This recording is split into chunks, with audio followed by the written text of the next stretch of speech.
All right, we are live. First, let me check on my mobile phone if this is working correctly.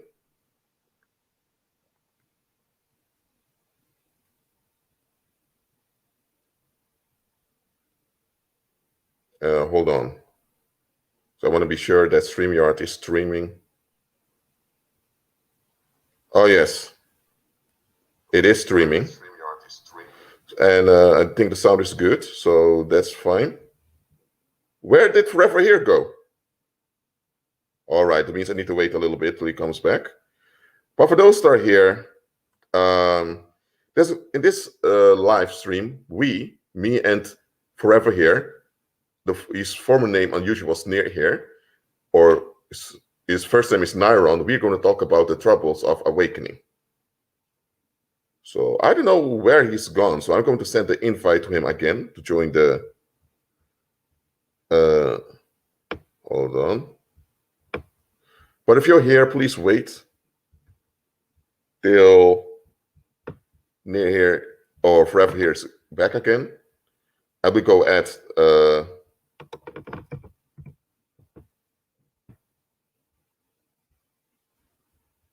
we continue with the teaching.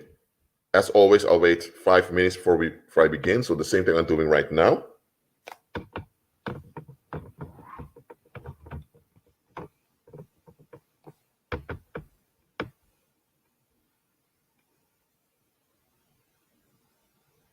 Okay, I see Forever Here is connecting. So I'm gonna add to stream. Because I wasn't using the app. I wanted to see if I can access the live chat, but I can't because I'm not using the app. Are you using the app now? I'm not using the app. So if you want, we can delay it. If it's important for me to access the live chat, if you think it's important, I can quickly set that up. Okay, just do it. Get out and download the app, and then you can join back with the link. Okay. Okay. Yeah. Good.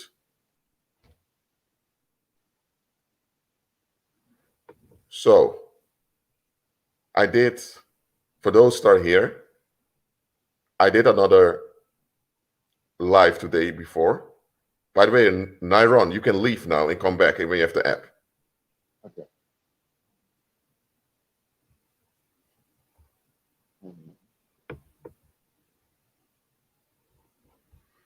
Who was here when I did my previous live today? Let me know in the live chat.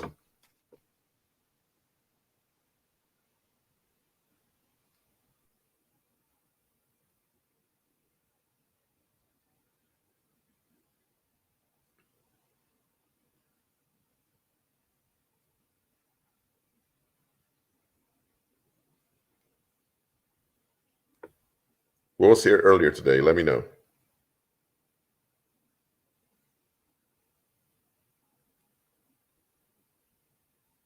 Oh, okay, Gino, you didn't get notified. Is the bell icon clicked? Because if the bell icon is not clicked in YouTube next to my account, then you won't receive my notifications.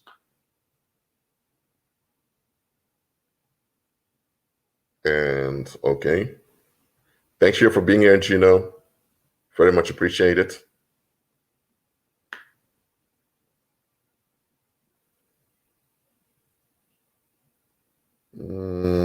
Okay. What we're waiting for now is for Forever Here. That's how his YouTube channel is called. To join back on the StreamYard live. And then we can have the dual live. So we're waiting on that. But apart from that, how are you all doing today or tonight, wherever you are? Let me know.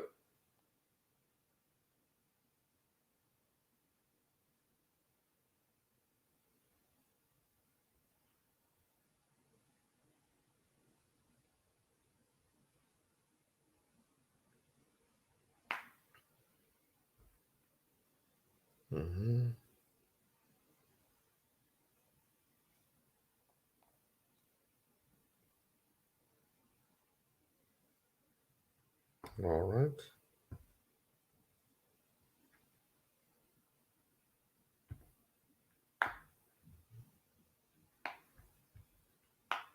I think I need to wait a little bit more before people can come in. But for those who are here, let me know in the live chat you're here, please. Okay, notification bell is on. So, okay. That is some censorship going on around here. We know how that goes. When you're sharing the truth or looking to empower the tribe of Judah and believers, the world tends to escalate. Rebounding from narcissism, thank you for being here. We're waiting for our guest to have the app. I'm going to message him now on Facebook to see how far he is. And so the topic of today will be the troubles of awakening. I've explained before in some of my videos I've been posting lately that when you awaken, you will get the rod of the world upon you. Okay, so that's what we're going to talk about. And the guest of the day, I had him before on here, I believe last year. He's also a believer. Back then, when I had him on the live, we talked about the industry and how you can't move in unless you do the Baphomet and all of that. He has some insights too into such matters. And he suggested to me today, when we were on the phone, let's do a dual live about the topic of troubles during awakening. And I said, okay, that's fine. So he was online here, but he was using StreamYard via the browser. And as you know, the browser on a mobile phone can crash, and that will be a waste. So that's why now he's downloading the app. Probably that's downloaded by now. And once he has the app, he'll just join this over here. But then you know what this live stream will be about.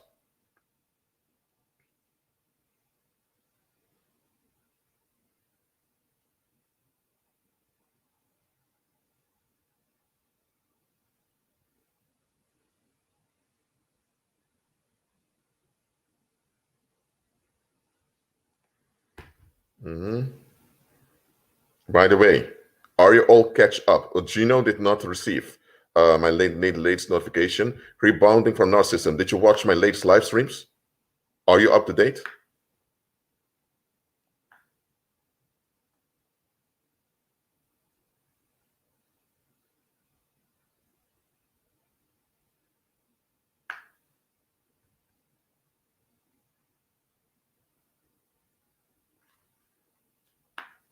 All right.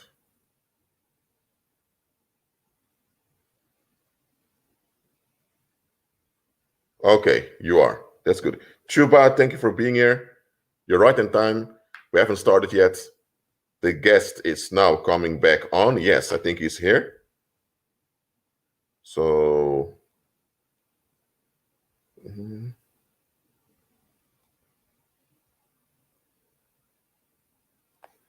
so let me see. I have no idea what this thing is that people don't get notices around here. Forever here. I think you are. Oh.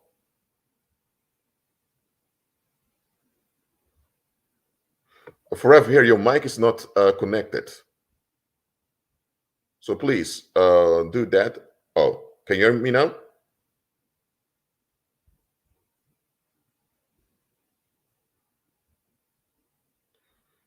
Can anyone hear Forever here speaking?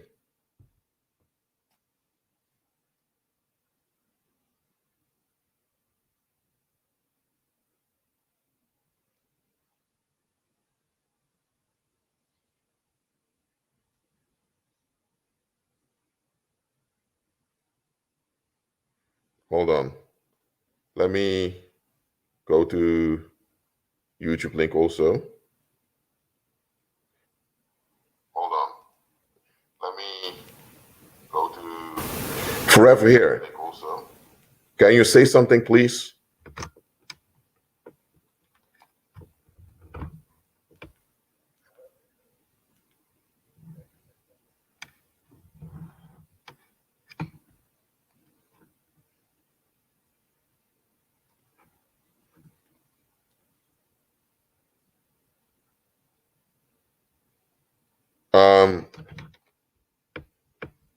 Say something. Your mic is not connected.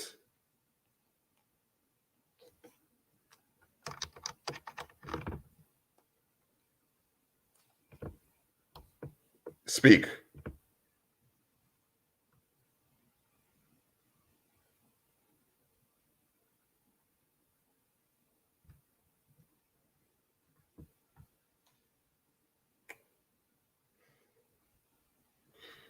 Forever here, get out of the link and come back in, please.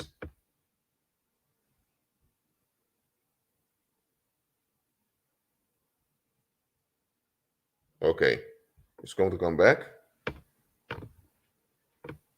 It was crystal clear sound the first time it was in, so it should be crystal clear sound right now also.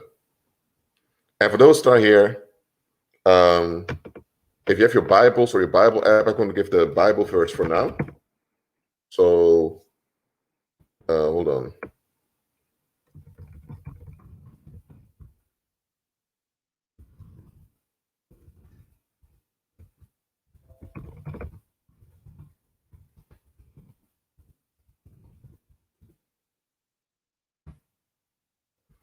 The Bible verse I'm going to use for today is John chapter 15, verse 18, verse 20 till 21, 80 till 21. All right? And forever here, say something. 1, 2, 1, 2. Okay, I can hear you. Does the rest hear him? Let me know in the live that you can hear him forever here. Forever here, just introduce you, say something about yourself very quickly, so people can hear you talk. So I can check if they can hear you. I'm from the UK. I represent Christ, and I walk by faith. And I'm here to talk about some important topics with our reduction. Good. I just posted the Bible verse in the live chat. So let me see if I can post the whole thing for the people. I'm not sure, but let me check if it works.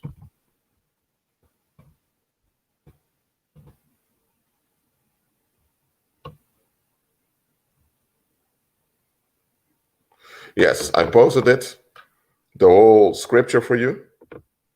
But the thing is, Nyron, can you speak a little bit louder? Because Canon Photography has difficulty hearing you. Okay. Are the settings up? Because I'm quite close to the mic. Okay. Can you hear me now?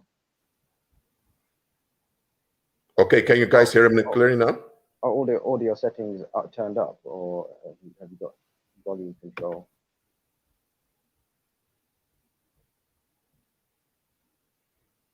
Yes.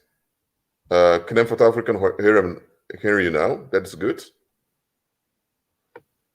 So, okay, people can hear you, so make sure you speak loud into the microphone. When we were talking on the phone this afternoon, well, it's afternoon for me, and you're in the United Kingdom, or let's say just say Great Britain, because I'm not sure if the United Kingdom will last for long. And we have a talk about the troubles you go through when you awaken. Now, I spoke about that a lot on my channel already, but can you give us your perspective on it? Because you're a saint too, walking by faith. So just begin talking. Make sure you stay close to the mic so everyone can hear you. Go. So, in this world, you will encounter a lot of obstacles, because when people realize that their control mechanisms and their traps that work on the masses don't work on you, it's just like a scam artist, isn't it?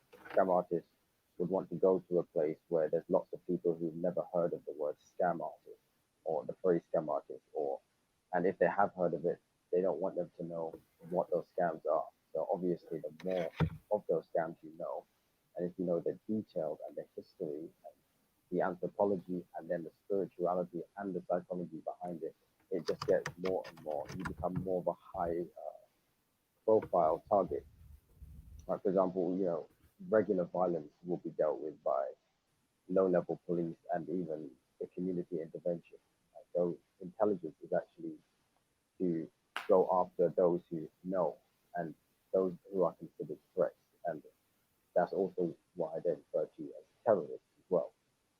terrorists threaten the stability of the matrix. So speaking the truth that's why you also got in some fiction, you've got weapons that are made out of truth, like a person with fire, light, and so forth, and it would destroy demons, and it would destroy the infrastructure of evil environments. So as children of the light, we walk obviously in that power, and Christ is the way, the truth, and the life, and the world hated him, so it will hate us.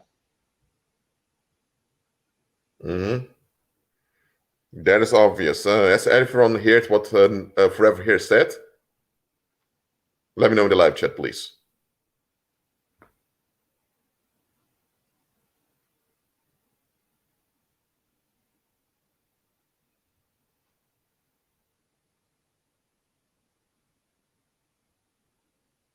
Mm-hmm. By the way, Forever Here, do you have access to the live chat or not? Just so that I know. Before I backed out of it, and I could still hear you, but it may switch off because I don't have the app. So. Oh, you don't have the access to it, then don't worry. Okay, I'll just inform you. Yes, people can hear you, so that's good. So just make sure you speak loud and stay close to the mic. What you just said, it's very interesting because it's true. As an anthropologist, I can confirm when there's violence in the community has institutions that will deal with the local violence. For example, you have a guy that's drunk on the street, causing a fight, or you have a husband beating the wife, or this and all of that. Such minor stuff will be dealt with by local institutions. And the police been a national institution since 1819, began in the Spanish Empire and it spread all over the world. But when it comes to structural violence, that's where the darkness is really hidden. By the way, Forever Here, do you have a physical earphone or something that you can speak in? Physical earphone? Yes. Yeah, I've got earphones in. I'm speaking into the phone. Okay. Okay, because Canam Photography, is it good now that you're hearing of Forever Here?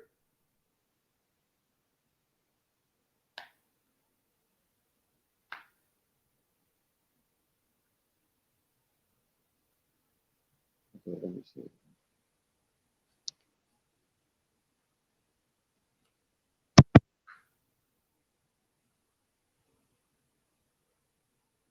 By the way, Christopher, Alexander, thank you for being here.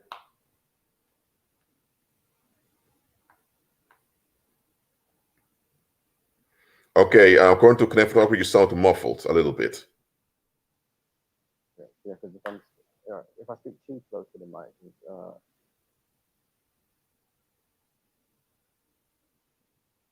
Rashid, have you turned up all the settings for the volume on everything? Do you have access to? Okay, so let me check this out. I'm check about the guest.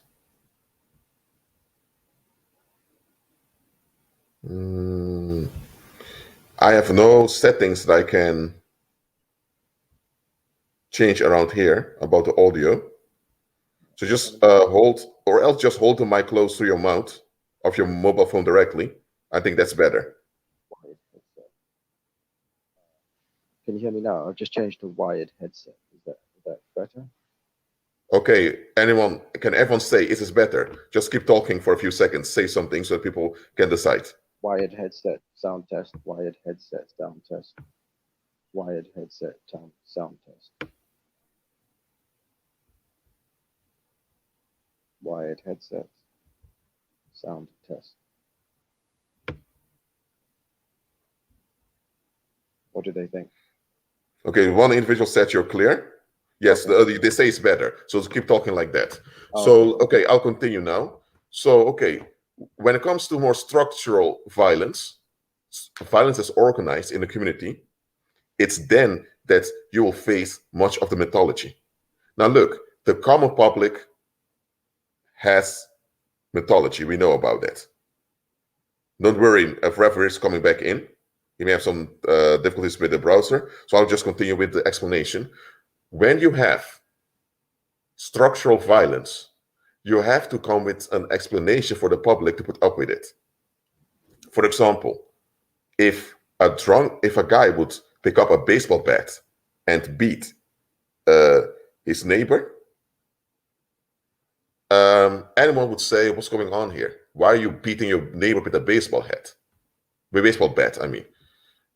And if the neighbor says, "Well, he's been making a lot of sound last night," what do you think is going to happen? The public is going to get fed up and say, "Hey, you can't just go and beat someone with a baseball bat, mutilating someone for life, or killing someone potentially just because you were upset with they make a lot of sound last night." You won't be able to get away with that anywhere in the world. However, if the guy would say, "Well, he tried to rape my little girl, he's a pedophile, whatever," then people still wouldn't approve him hitting someone with a baseball bat, but would have more sympathy for it because there's a justification behind it. So people in general would tolerate violence if there's an explanation behind it that can so-called justify it. That's what the public tends to do. And as an anthropologist, I can testify to this. This happens a lot in human communities. But still, people will not find this okay, but if there's an explanation, they will tolerate it. But if, for example, someone wears a suit and other people wear a suit also, and they just come and kidnap you, people are going to think it's a gang, and people will resist. But if that gang wears a badge with a national symbol on it, they would say, "Oh, it's the police. He's being arrested. So there must be a good reason why they're removing him like that." And when they arrest you, they tell you the ritual, that you don't have to consent to it. But if you do consent by speaking, they can use everything against you in a court of law. Forever here, can you say something loud and clear to the mic, please?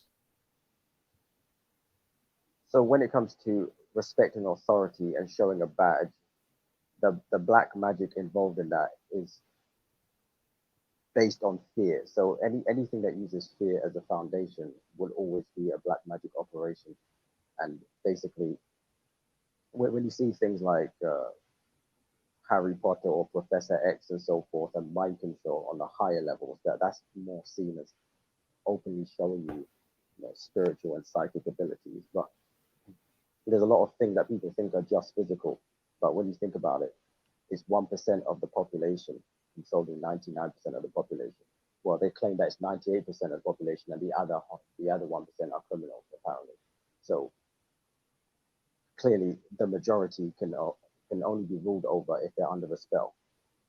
You wouldn't walk into a fight with 100,000 people by yourself, obviously, because that's the ratio that's going on. So people are put under a spell of fear. Mm-hmm. That's correct. Because here's another thing. In anthropology, you have a thing called the totem. The totem is really an image that the public holds on to. The totem is an image that people cling on to. And this is an image that they recognize themselves in. The totem is often the image, the symbol of an animal or of a mythical creature that represents the violence of the group. So you have the totem, which is the image or the symbol that the public identifies with. And in the modern day world, we have two of such symbols. You have the coat of arms, and you have the national flag. And then you have the totem representative.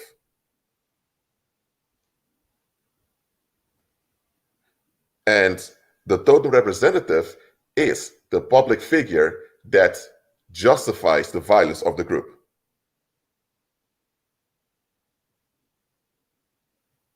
So, do you understand that? I'm not talking to you, for everything, but for the people in the live chat. Do you understand this about the totem?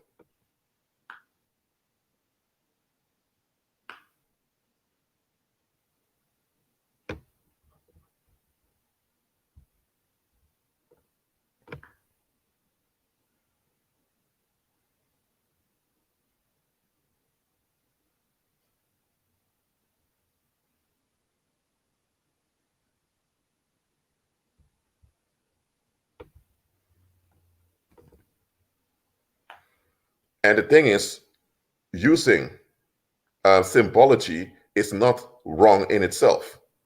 For example, you have the line from the tribe of Judah that is used as a symbolic reference to the fierce strength of Christ. But Christ also called the lamb that was slain. Now that's a big difference over here, because in the world, a totem image is never related to victimization. In a sense that the totem image is never a victim. It's always an aggressor. It's always a predator. But Christ called the lamb that was slain. So here you have an inversion of what the world does.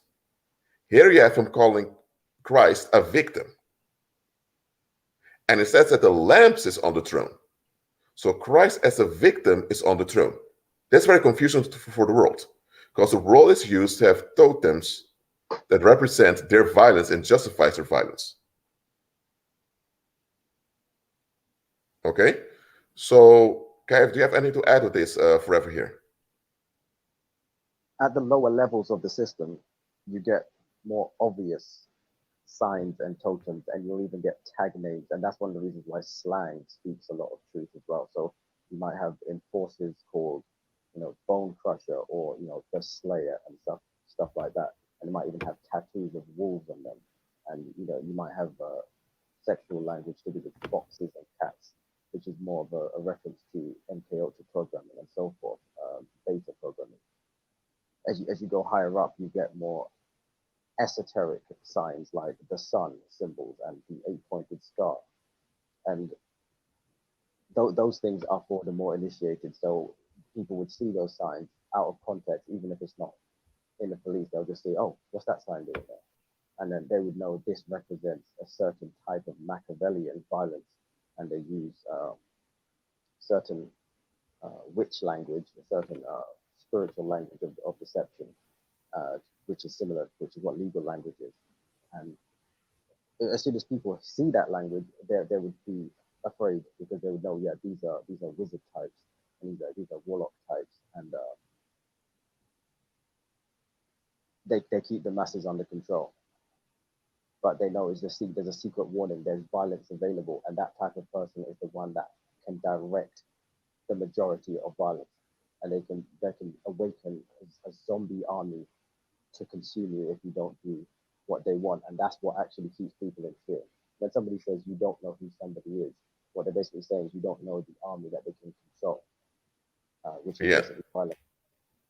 Yes, and let me clarify one thing. If someone draws a lion, okay, it's just a lion they've drawn, okay? That lion itself they've drawn doesn't have any strength nor potential in it. It's just a drawing of a lion. But the image of a lion can be a symbolic reference to strength. Now, the lion is used as symbolic reference to the strength of Christ. We know that. And also believers are called in the book of Proverbs, we are considered the young lions when we operate in faith. But in the world, they use animal symbology, sometimes even Nephilim symbology, to justify the violence and resentment of the group. And it's an image and relating to the resentment and violence of a group. That's a totem. All right? So a totem is a symbology that seeks to justify the resentment and violence of a group. That's not the symbology used in scripture. The world copies what the Hebrews did, using animal symbology to refer to the qualities of Christ and God's people. Now the world, or the Greco-Roman civilization, they did the opposite way. They're using animal symbology also, but for devil worship. So if you look at the European coat of arms, you see a lot of animal symbology in it. For example, you take the coat of arms of the United Kingdom, you see it. You take the coat of arms of the Netherlands, you see it also. You have in the one of the Netherlands, you have two lions facing one another behind a shield. Well, why do we have two lions standing up like humans, facing each other like that? When the public sees this, they know, oh, it's the government. Because they've been trained that every time you see this coat of arms on a building, it's the government. And they know the message. If it's the government, you can't say no. Because the government has a right to do things to you if they don't have their way. So now that symbol of those two lions behind the shield has now become effective in people's minds because of the trauma that people have associated with it. If there's no trauma associated with it, it's just an emblem. But that's the difference between a coat of arms and, for example, the logo of McDonald's, for example. That's the difference between a common logo and a coat of arms. The McDonald's sign or the Burger King sign is just that, a sign so people recognize the product. Here's the difference between McDonald's and Nike or Versace or British Patrol, Shell, whatever. Here's the difference between those corporate symbols and the coat of arms that governments use. The coat of arms that governments use always have a satanic reference to Apollo or to the demons in it.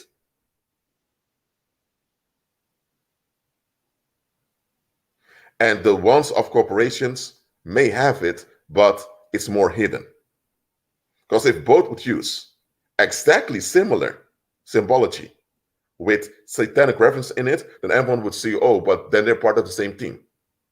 So that's why the corporate world is not allowed to use too much hidden corporate symbology, but governments do.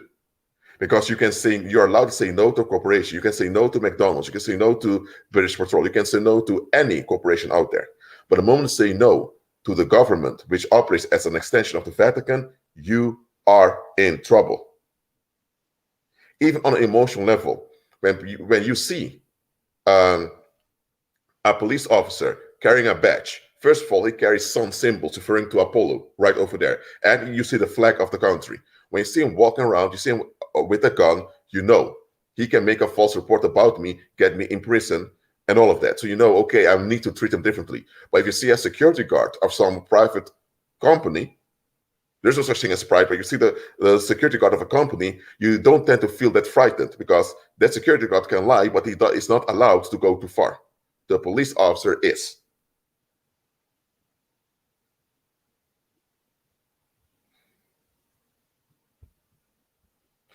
Christopher Alexander, I'm glad you're excited about this topic, but you're leaving a lot of comments in the live chat.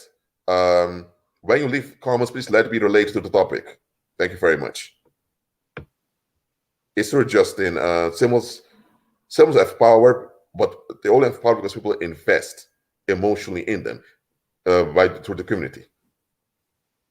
So, forever here, have you anything to add about the use of symbols?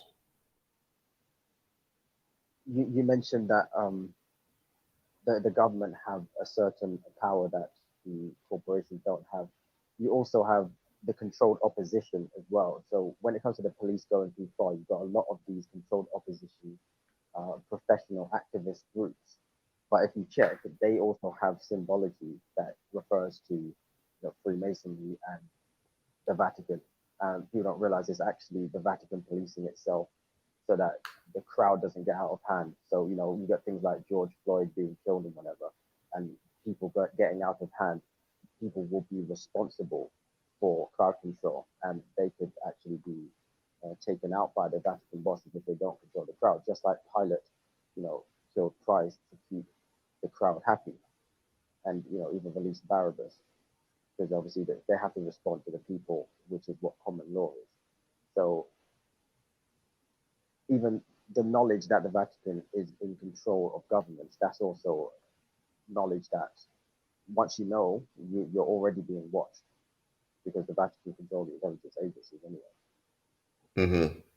So it comes down to this. On the local level, you have violence, and the public even goes against profane violence. Let me say, in politics, you have two types of violence. You have profane violence, and you have sacred violence. And the same is used in anthropology to describe it: profane violence and sacred violence. The sacred is something that the public doesn't want to question. The sacred is something that the public thinks, okay, this is something that's above us. The sacred is the idol that the public holds on to. The profane is an everyday thing. So everything in everyday life is profane. If you go to the supermarket, that's profane. If you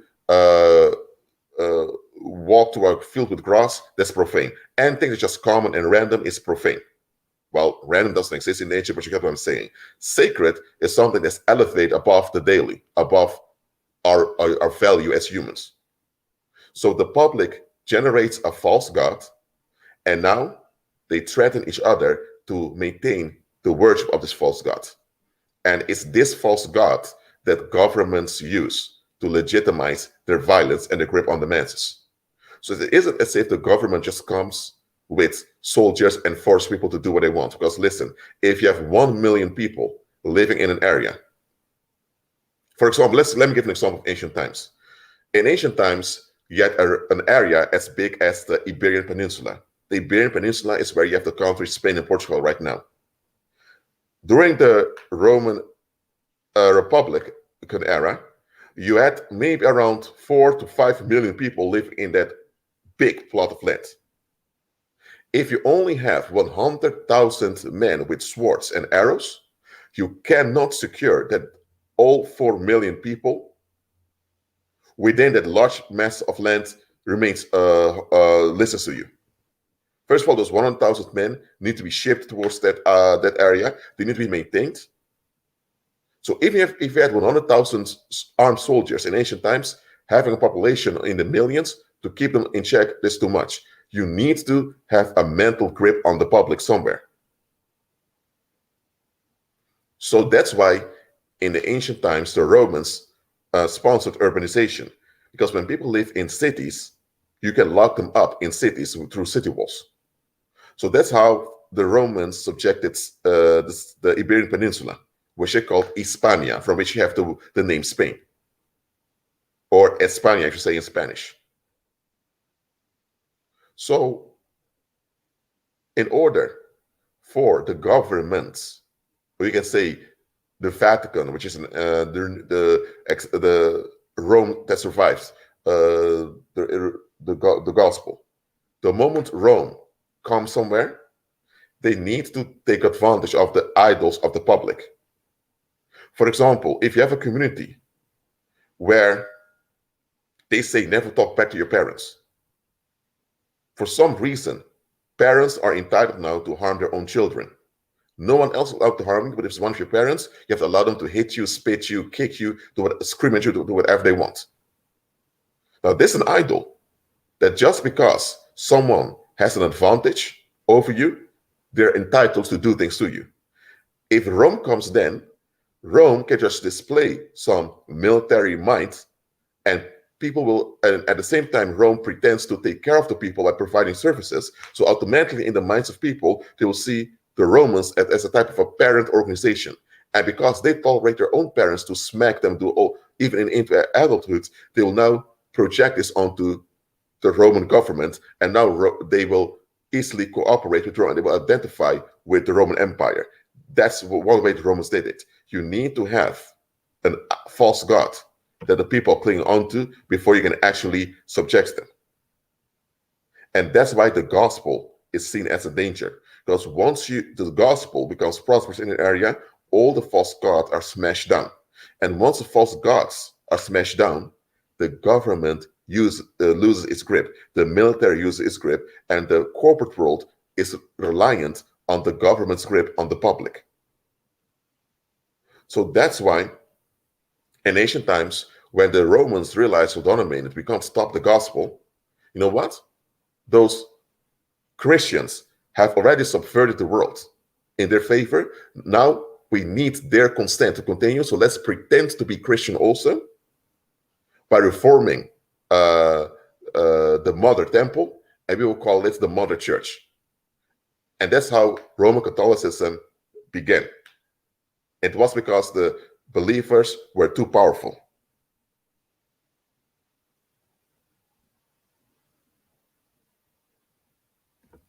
So that is what has happened, and that's how it continues till this day. And that's why you have pagan Christianity or the Catholic system being pushed everywhere.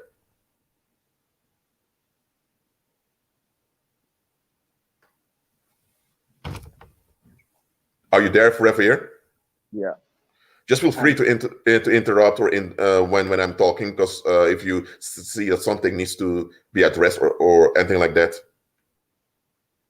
And that's why the word Catholic means universal, because it means you adapt to everything. So they look at the idols.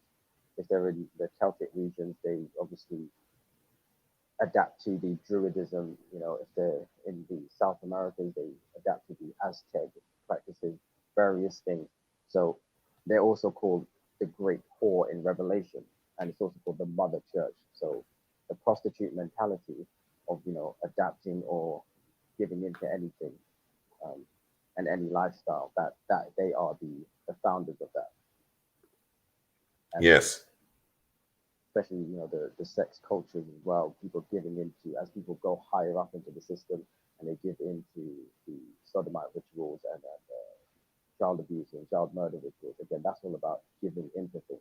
The narcissist, they don't necessarily want to do certain things, but they're willing to give into anything. They're like a free radical, or like human AIDS. They will just attract anything and conform to anything. Spiritual and social disease.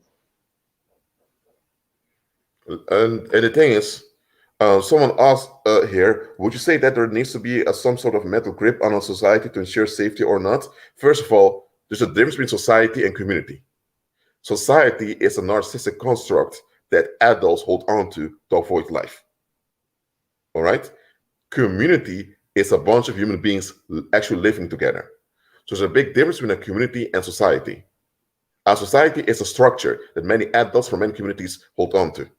So it's an artificial thing that we enact.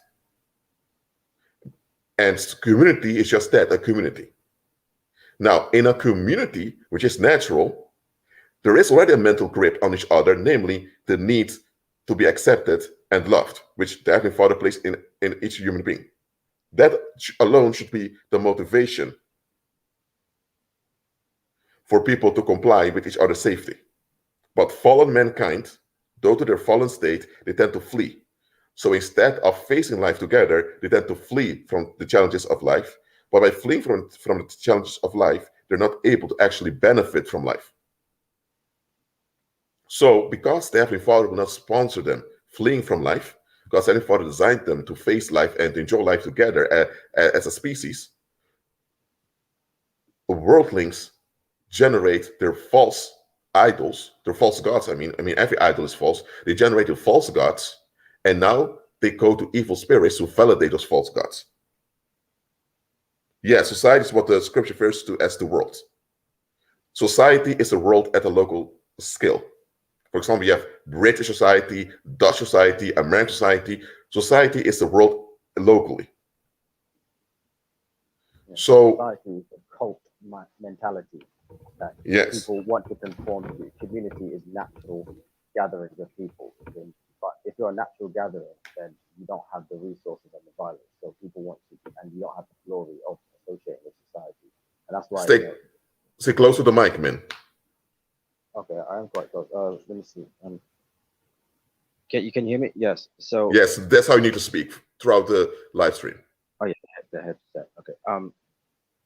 So the resources and the violence is controlled and manipulated by the wizards of society.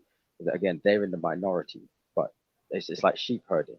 You've got a sheepdog that can control thousands and thousands of sheep. They'll do what they're told, isn't it? So the wizards who run the world are called the Society of Jesus. So they use the name of Christ as their cover, but they're a society, a cult mentality, and it's their ways and their culture that is filtered down from the top to the bottom, and then the person at the bottom is basically struggling to survive. They're like, somebody says get a job, and then they look for ways to make money, and then someone's offering it, and then they go through a process. They might have to train, and the higher amounts of money obviously involve more cult membership. So obviously, if someone's not in Christ, they're more likely to be sucked up because they want to succeed at what they will call succeeding in life. But obviously, if you have to give up parts of yourself, then you're basically losing your soul at the same time. So we're supposed to Yes. operate healthy communities that do not conform to the ways of the world. But Satan wants to create a situation where the only way to be secure financially and to be safe from violence is to be sucking up to violent people and Y- perverting. Yes. And that's the thing. Let me give a bit more clarification so people understand it. In sociology, because I'm a sociologist too, in sociology, we investigate the dynamic of groups. And in sociology, we recognize that society is a conflict. You won't find sociologists openly saying it like that because they want to keep their job or they don't want to offend other people. I'm saying as it is. Society is a conflict between groups of people. Okay? And those groups of people, they all want the same thing. They want to be relieved and not be bothered by the challenges of life. And the only way those groups can succeed is at the expense of victims who can't help themselves. And that's the thing. You have the groups that are fighting, and you have the members of those groups who secretly know that there's a coalition going on at the expense of the victims, but you're not allowed to admit that. That's the big taboo of every society, or that's the big taboo of the world. You're not allowed to admit the blood sacrifice that you participate in. So that's society. Now, as an anthropologist, in anthropology, you see you have communities, and in every community, people conform. Right? As a human being, you want to be like those around you. As a human being, you want to fit in. As a human being, you want harmony in your environment. So if you just get along with what the group wants or from you, there's nothing wrong nor pathetic in that. It's just natural. We emulate and mimic one another as human beings. That's how we form bonds. That's how we form unities as a species. But the thing is, society seems like a giant community, and it seems like there's something to offer because people are afraid. When you are afraid, when you are in anxiety,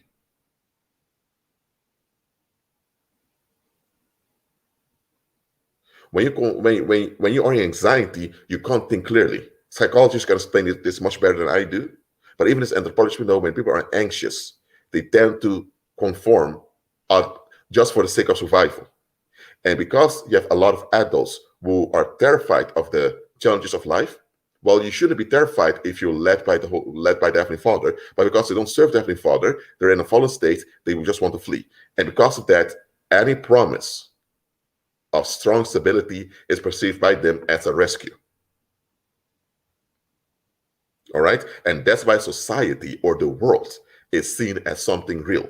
It's experienced as real because of the symbols that are backed up with hidden and open violence. So you may be part of a community, but you're also considered part of a society. And this thing about nationalism, because I need to explain this, is a relatively new thing. Before the Napoleonic era, if you would go to France, you have the Kingdom of France. We had the Baphomet, sodomite worshipping Bourbon dynasty that governed France from Paris, or Paris, I should say in French. And they would have local dukes and noble houses who would manage on a local scale. And you have the Catholic Church that managed the finances. That was the Kingdom of France. All right? And you would have the Occitans, the Occitanians living over there in the south. They had their language and their economy. You would have the Breton people who are from English descent living in the north. You have the Italians a little bit over there. You have the German-speaking people near Switzerland. So you had various communities within the country that they call France. And not even everyone spoke French. And there's the thing, when you have different communities that are strong together, they also are economically relevant. So in the Kingdom of France, you had the bootlick, satanic bootlick family, the Bourbon dynasty, that oppressed the public. But here it comes. The Bourbon dynasty was not the richest nor most economically relevant family in the country. Do you get what I'm saying, Forever here? Yeah. So because they're the Close to biggest, the mic, please. okay. Because they're the big. Can people hear me now? Okay. Yes, that's much better. Okay. The biggest suck-ups are the biggest beneficiaries. So even if they're not the richest, they will be the favored ones. So yeah, they'll be like the chief whores of the overlords. So they'll get benefits. Yeah. So you had the Bourbon dynasty that governed both the Kingdom of France and the Spanish Empire, because Spain did not exist as a country. Spain was the name of a union of kingdoms. So you had the Spanish Empire that went all the way from Alaska, covering most of North and South America, including the Philippines, parts of Africa, and the Iberian Peninsula, except the country Portugal. And so the Bourbon dynasty actually led the world's economy, if you can say it like that. But the thing is, the Bourbon dynasty, they were not the richest ones around. If you go to France itself, you had a lot of rich Occitan family who didn't even speak French. And they would often go against the laws and the legislation enforced by the Bourbon family.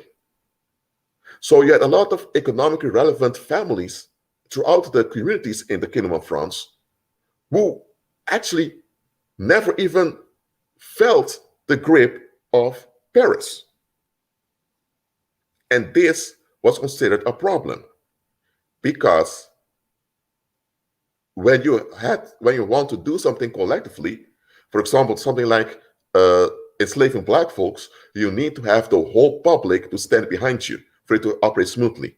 If you have the Breton people over there, were more related to the English, saying no, we don't want to participate in this thing, and you have the people near Italy saying, okay, we may get along with it as long as you benefit from it, and then you have the people from Occitania saying, hold on, what is this? So if you have a bunch of families throughout the country with economic relevancy, those families become the leading figures in the community, and they can just stop any bad legislation or any type of human cruelty that you want to spread around. So the aristocrats realize, okay, we need to get rid of the economic relevancy of those other people around us. And also in the Spanish Empire, you had former black slaves who either escaped slavery or they bought their freedom, whatever, also become economically relevant. So it became unsustainable to have this feudal system all over the earth. This feudal system of loaning violence to aristocrats, it wasn't happening that well anymore. So that's why when there were riots in France that escalated and people really went off at each other, people wanted a solution for all the bloodshed, because it was real bloodshed throughout France, and it spread all over Europe eventually. And they were afraid that this thing would also cross over across the Atlantic Ocean and happen in the Spanish Empire, in what was then the United States and the British colonies. So folks were afraid. And of course, also had Asia with the Chinese dynasties and all of that. They were afraid that the same would happen over there. So they needed to have a reset of the world's economy. And in this reset, you had this Vatican puppet called Napoleon Bonaparte, which later he changed name to Bonaparte, this Italian guy who received military assistance from the Vatican, and he was able to convince the people in the Kingdom of France, which was in the French Republic, to get along. And because Napoleon did not come in an effeminate way like was common in the world back then, because of that, people thought, hey, he's a real man that comes to put safety for us. So that's how Napoleon won over the public. But what Napoleon was sent to do was actually to destroy and ruin the economic relevancy of European families And the same thing was to be repeated in what had become the United States and the rest of the British Empire. And they want to do the same thing in the Spanish Empire also. And later Asia would follow also. So they wanted to bankrupt the world's population so that there wouldn't be any strong financial families anymore. And then the Vatican would have its treasurers who were of the wizard cults, who would then come with a counterfeit financial system. And the ones that were appointed to generate this counterfeit financial system were the Rothschild family. Do you understand this? Forever here. Are you there? Yes, I'm here. Close with the mic, please. So that is what happened. That was Napoleon sent to do. And here's the thing. That's why much of Napoleon's actions were out of line.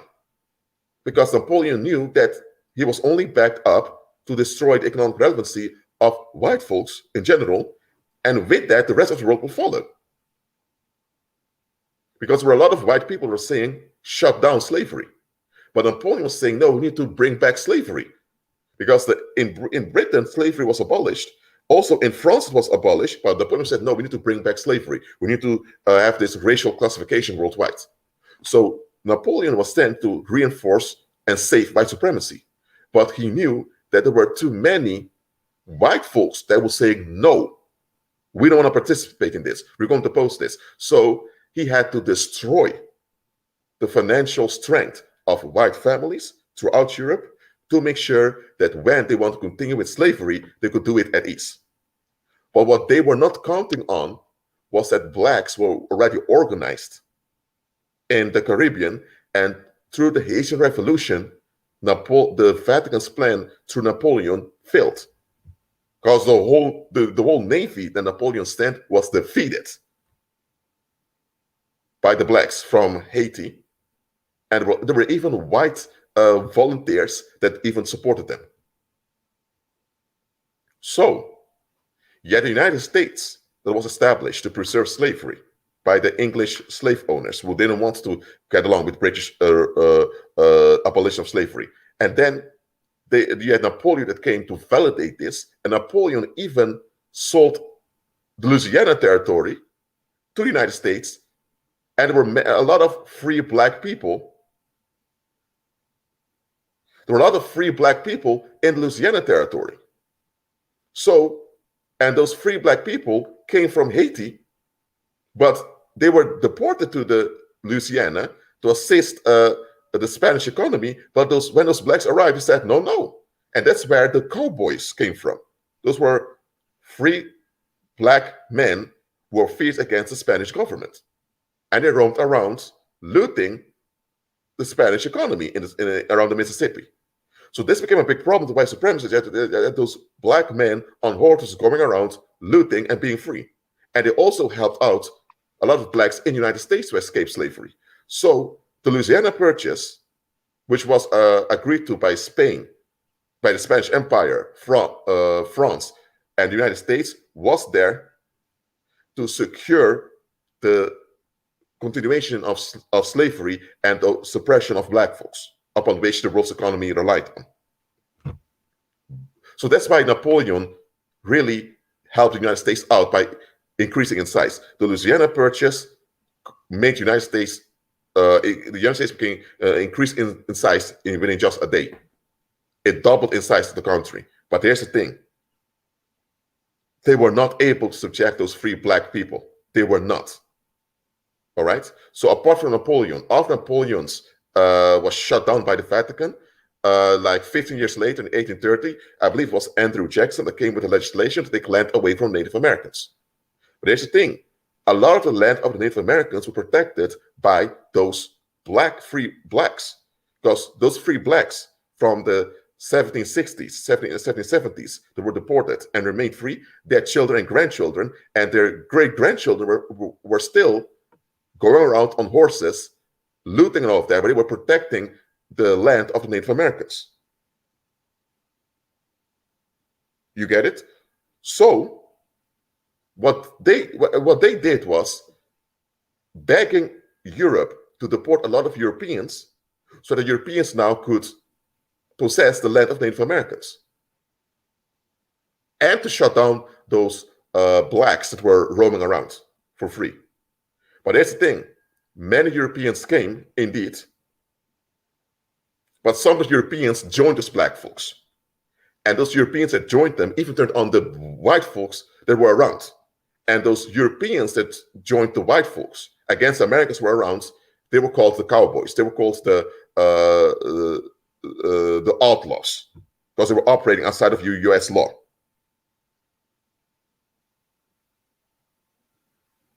You get it? So the white cowboy culture came from whites that joined the free blacks against the United States. So that's why the United States considered them outlaws, thinking, what do we do with these white people? We thought they would come here to help us put those blacks down. What are they doing? They're joining them, and they're even taking over part of that culture.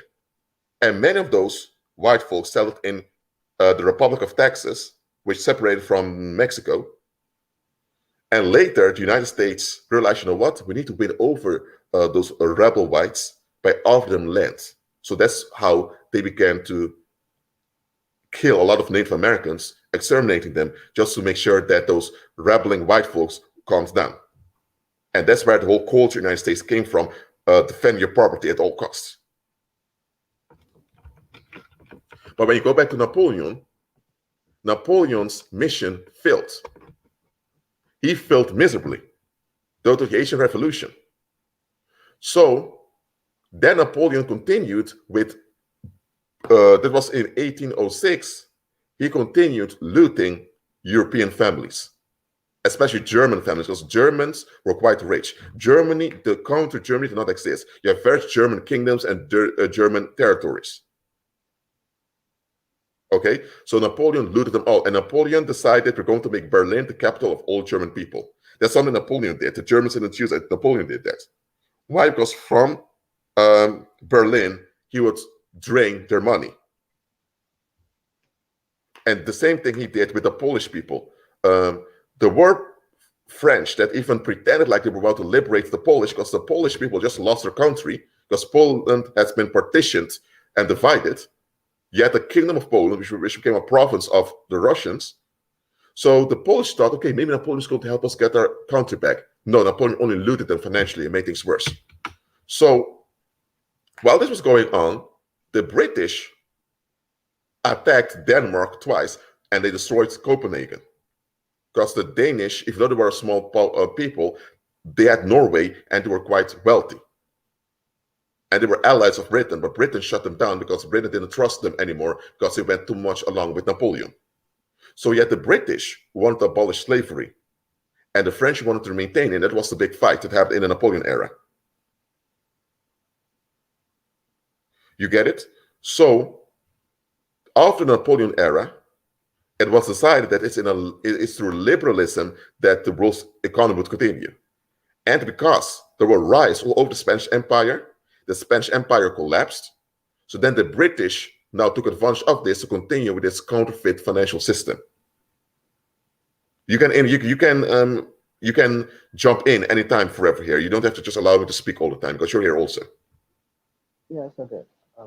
Close to the mic, please. You keep going away. Yeah, I will interject when I see fit. Okay. So when it comes to people who fit in with society in general, you don't actually judge people by how they behave. You judge them by what kind of violence they're willing to tolerate. Because at the top level, and then you've got the sophisticated behavior, the middle class level of sophistication, and then you've got the low level violence. But everybody who is not seeking the truth actively is already fitting in with violence. That means their personality is violent, because they're inverted violence. They want other people to do it for them, and that's why people trust a lot of the sophisticated behavior, and they trust the fake charity that is associated with it as well, because there's a lot more to cover. So those things that you just mentioned there, a lot of people they go along with it, and the ones who don't tend to be outcasts, and then and then the ones who become outcasts, they end up having to do things themselves, and then they're called criminals, and then people see them as the bad guy, and you're thinking, do you not understand the story? Do you not care the story behind that? And you're very willing to blame the victim in that situation. So yeah, that's one of the things that. Yes, and what I want to make clear here is that white supremacy has nothing to do with white people or Caucasians.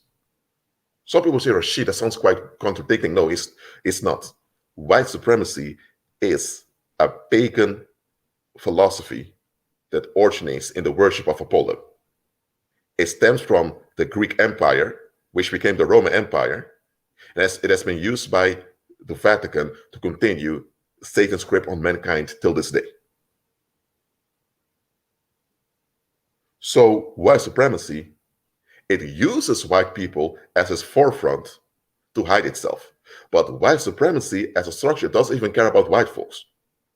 Okay? Because I just explained that during the Napoleonic era, white supremacy destroyed the wealth of white people. Just to make sure they couldn't say no or didn't have the voice when the governments would come with their weird policies. And after the Napoleon era, many of those families who were drained on the Napoleon era, their descendants ended up working in factories, and some even became poor and homeless. Many of the white folks today in Europe, their ancestors used to be wealthy farmers. And today they have to work hard a 9 to 5, and they don't have any assets besides having labor to give. So if anyone tells me that white supremacy is against blacks and supports whites, I'm laughing at them. I'm laughing at them. Because as an African man, as a black man, I can see white supremacy never even cared about white folks. Never.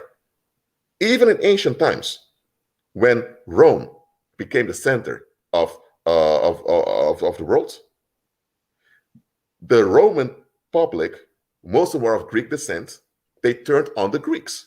But I was thinking, your civilization came from Greece. And everything you have is modeled after the Greeks. And now you're turning on the Greeks and you're neglecting Greece? Oh, you guys are worshiping a white blonde god. Oh, there are many white people from Germania willing to join your empire. Oh, but you are exploiting and harming them. That's why one of those white princes, Arminius, turned on the Romans and he killed 30,000 Roman soldiers to liberate Germania. So you would think they would be more kind to the people that have the same skin tone as their gods. Oh, they're not. The way they treated the ancient Germans, oh Lord, that was quite horrible. So white supremacy never benefited white folks, and it never, ever was consistent in what it was doing. White supremacy is just as unstable as Satan is. And remember, Satan's house, the paranormal, is divided against itself. So white supremacy is just as divided. It only appears strong to outsiders who are considered not invited. Do you understand this? And also, nothing that makes a pact to abuse other people and call themselves supreme can treat each other well. It's not possible because that's already toxic. You have to be toxic to do that. And there's toxic energy in that group. And they will have to destroy each other. They will have to fight each other. They're only held together by a unity of purpose to maintain the wealth. It's just like when you've got 10 bank robbers who are all psychopaths, but they need to work together to get the job done. But each one of them will be planning to kill the other 9 and take all the money. Yes, and here's the thing. After those 10 psychopathic bank robbers got all the millions, now all of them look at each other. Hey, this is my money. I did more. No, I did more. Then they end up killing one another. Maybe one of them survives and takes the money away. So there is no honor amongst thieves. There's no honor amongst them. So I just explained to you that during the Napoleon era, white supremacy killed many white folks, took away their wealth and their finances just to be able to oppress blacks. Because the blacks were revolting and they couldn't handle it. So they thought, oh, there are even white people supporting those blacks. You know what? Let's make all the white people poor so that nobody can talk back to us when we shut down the black folks over there. That's what they did during the Napoleon era. And it's only after the Napoleon era, around 1830, that the new generation of young white people kind of accepted the new situation. Because still 1830, a lot of white folks were upset with how Europe was reformed after Napoleon. It's even in 1848, a lot of the young people who now had their own children, in 1848, a lot of the children of the young people that thought, let's get along with it, they were thinking, Mom, Dad, or Grandpa, why did you guys accept this? And there were riots and throughout Europe, in Scandinavia, in France, even it almost happened in Britain also. So white folks turned on their leaders because they were realizing, hold on a minute, most of us are living in cities, or we live in small apartments, and you have those aristocrats that own all the land. But if you go back 40 years, our grandparents were young people who lived in farming communities that were quite financially stable. So how come now 40 years later, after that full Napoleon was defeated, we all are kind of enslaved and having to work 12 hours in a factory? It's then that they developed the socialist program just to shut them up a little bit. Do you understand this? And the children who are born in these rich families, that's why a lot of them end up with either being sacrificed because they're thinking, I didn't sign up for this, and they end up trying to fight and using their influence to fight against it, or they end up in mental institutions or with hard drug problems because they know how it operates at the top. And again, they're surprised that people want to be them because they would rather be in the lowest levels just to get away from it. Yes. So what has happened is that after the Napoleon era,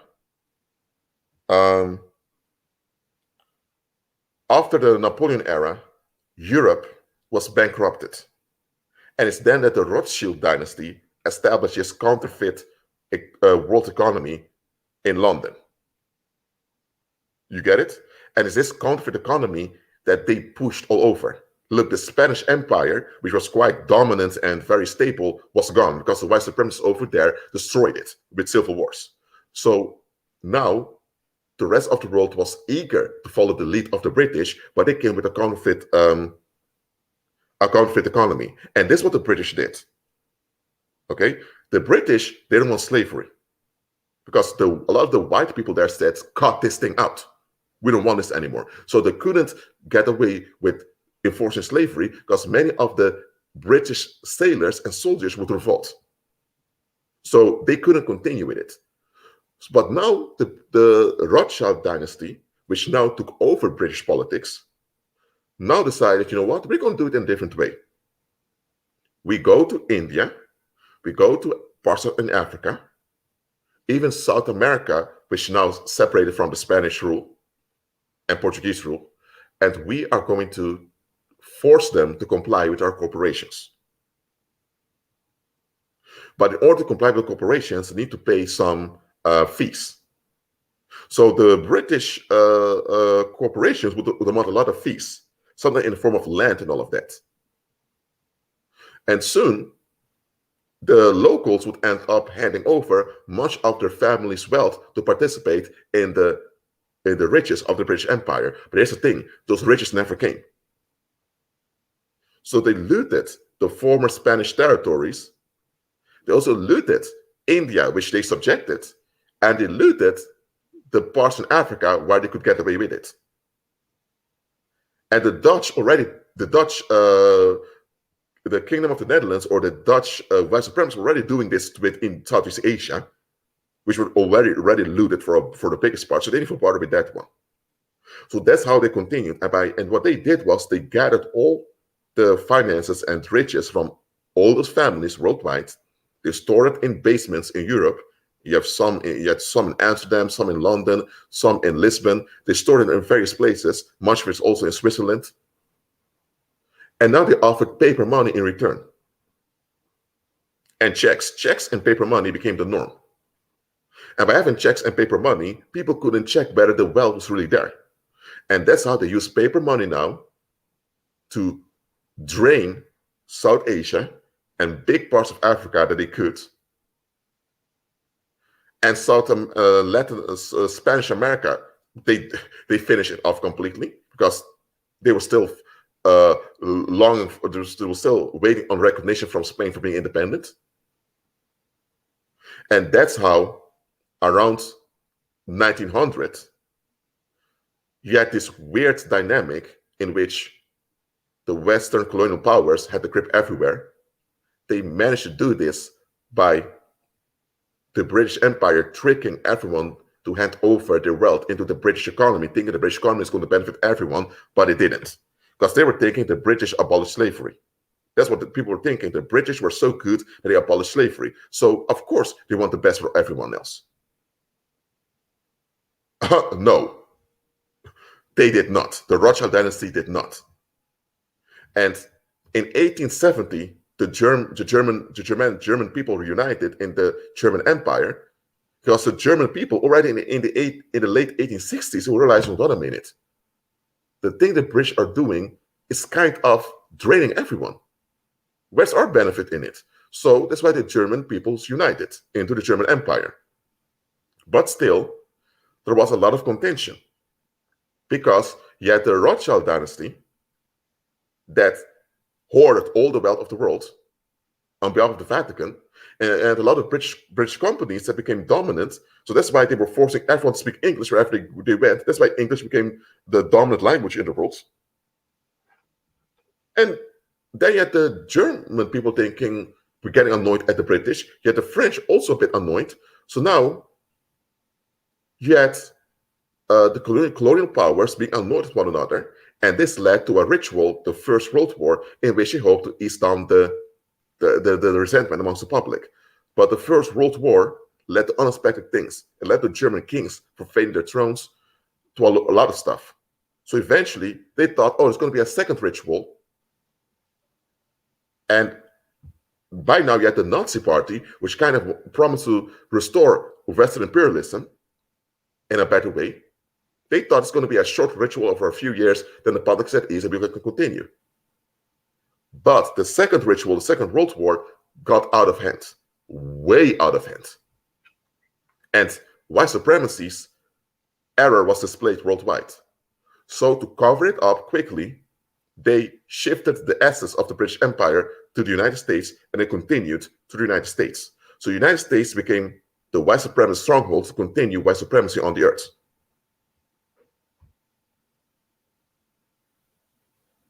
So that's how they had to develop. So it's not like they had everything well planned in advance. No, they had to adapt when things didn't work out well, because much of white supremacist plans failed in their face. And it's still happening today. And often it's white folks themselves that say, hold on a minute, what are you doing to us? Because Africans know that they're being scammed. So they just put up with it because they think, you know what, to fight all of those people is going to be too much. In Asia, they know they're being scammed, but they think, oh, we can handle it, or we can convince them. And the Hispanics are frozen still in their independence wars that are long gone. So white supremacy, it's not stable.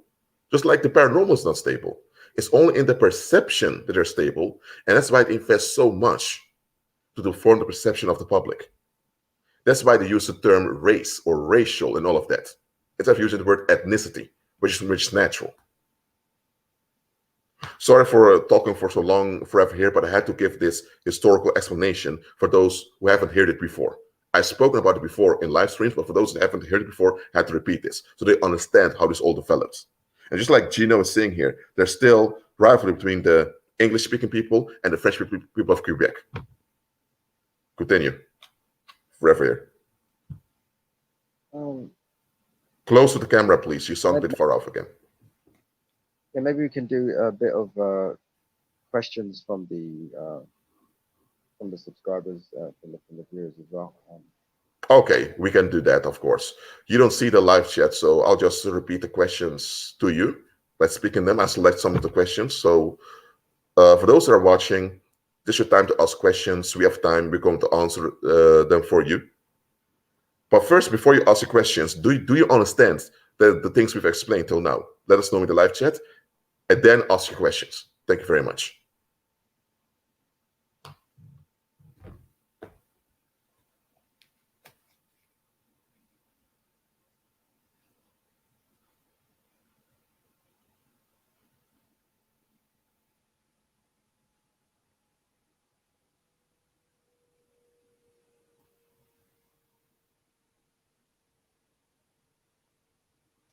Okay.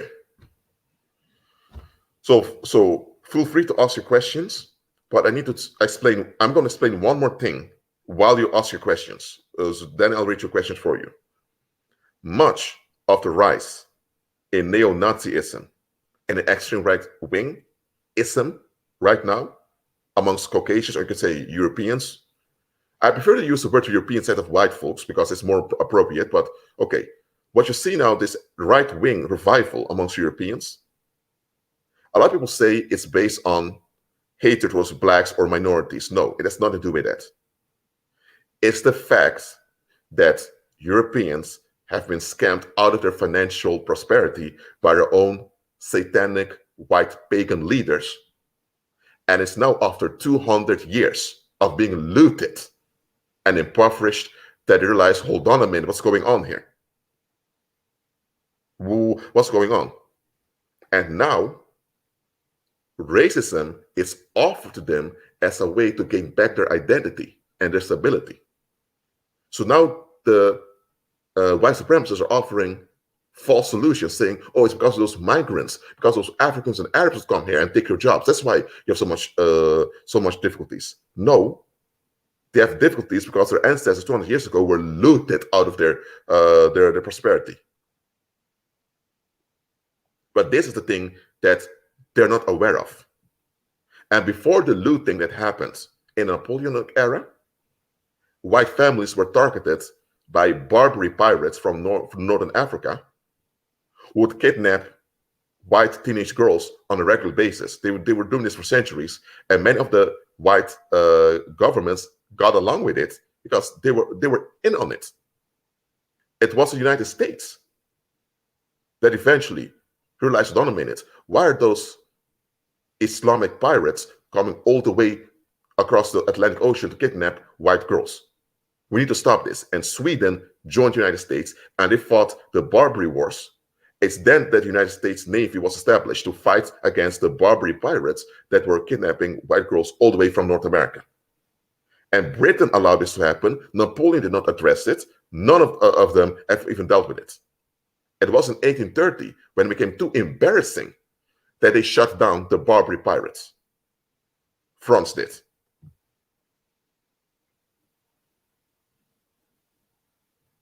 So what you see there is that Europeans today and European diaspora, when you talk about white Americans, white Australians, whatever, or white Canadians, they're now experiencing what happened to them as a group. They were looted by sellouts from their own community. And now the descendants of the ones that looted them are offering them fake solutions in the form of revival of nationalism and all of that. Make America Great Again was a psyop to prevent the white Americans or the European diaspora from realizing that they've been looted by their own people. They wanted them to look at the Mexicans or look at the blacks that fought back as a problem, or look at the Arabs or the Muslims as a problem, instead of realizing, no, there's something internal that's working out. Yeah, so on the outside is what stabilizes the group. It stops them from all turning on each other. It's easier to hate something. Yes, that's true. So I wanted to explain that also, so people you could understand what happened the past years. But okay,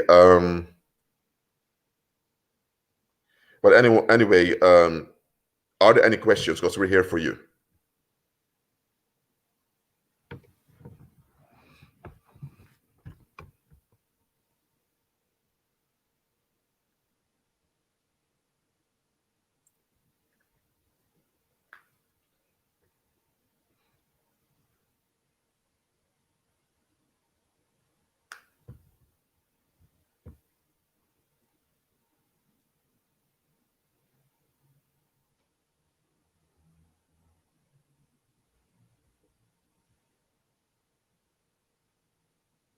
Okay, I got two questions here. So, Tion D asks, do you feel that perhaps whites slash Europeans feel the need to accept things like racism simply because they physically resemble the enemy? No, absolutely not. That's not the case. Because in a live stream about France, the history of France, I've explained how many white people in ancient times became believers and resisted the enemy. And it spread all over to other Europeans. So that's not the case. The thing that goes on is that the European leaders, even amongst the European diaspora, they have this obsession with ancient Greece. They keep seeing ancient Greece as their heritage, as their predecessors, which in most cases is not true. But that's what they keep identifying with. And the European public trusts their leaders. And because of that, the European leaders trick the masses into the devil worship that they're obsessed with. So it's a cultural thing that's going on over there. So they're tricked into thinking in defective ways, which racism is one of them, because their leaders were so desperate for Satan's approval. And because in the past, white youth often turned on those leaders, they now are using mainstream media and social media in a very intensive way to prevent white folks from turning on them. Because once that happens, they're in big trouble. Because then you have over 200 years of looting they need to account for, and they can't do that. So that's one question. Do you understand the answer, or do I need to elaborate? Let me know.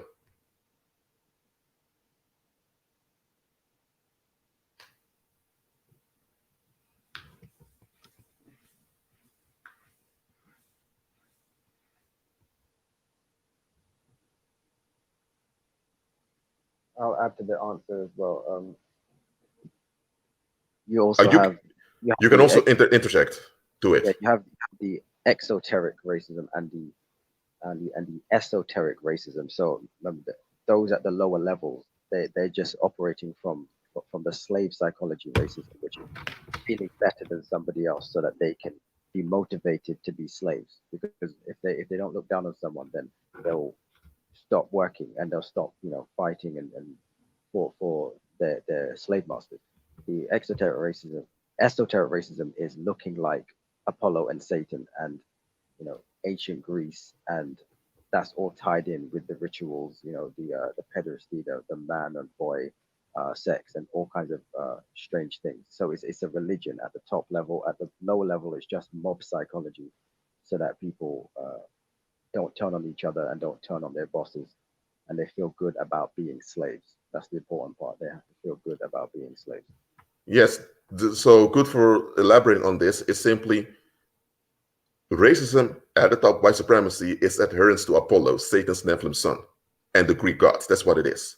On the public level, is people want to belong, and they're using this sense, the urge for belonging, to trick people into feeling anxious about other people. That's it. So the common guy out there, common redneck that doesn't like blacks or use the N-word all the time, they're not really a threat. They're just a commoner who is tricked into anxiety. Now, this doesn't excuse his behavior, but he's tricked into anxiety, thinking that he needs to be only around his own people to be safe. The ones you need to look out for are the ones wearing suits and ties. Those are the ones that know what they're doing to the human species. Those are the dangerous ones. And there's another question from Kimber. Why is there still starving children all over the world, even though heads of state claim constant aid to those countries? Okay, I'm going to explain the scam of those charities to you. By the way, the English word charity comes from charites. Okay, and the charites were 3 Nephilim daughters of Satan. Those were lewd, sexually perverted Nephilim daughters of Satan. That's where the word charity comes from.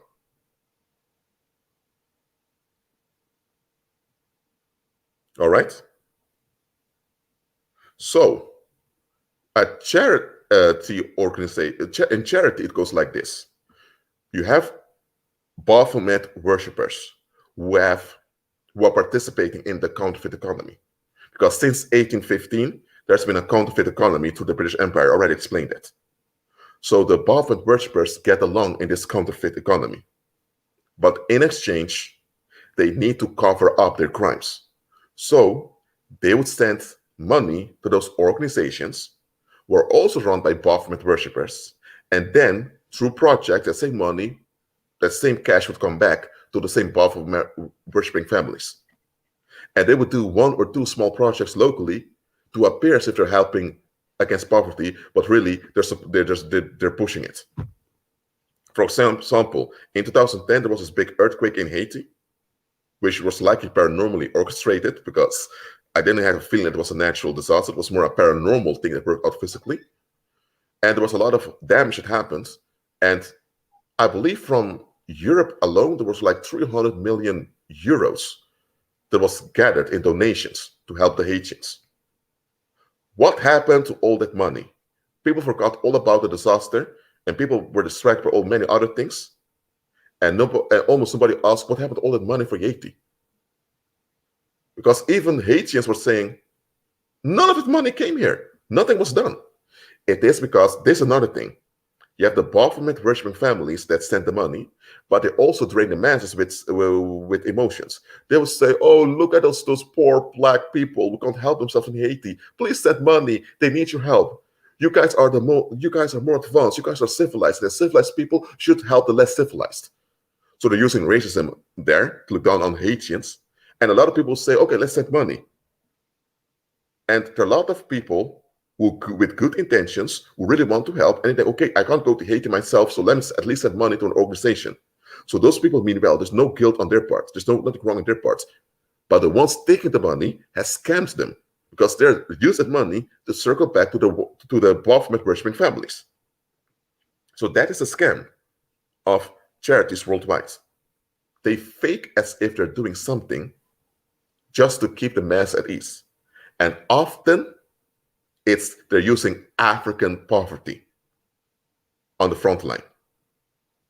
Even though there's also a lot of poverty in Europe, there's a lot of poverty in Asia, there's a lot of poverty in Latin America, but we often use black poverty to say we need to help those people. They can't take care of themselves.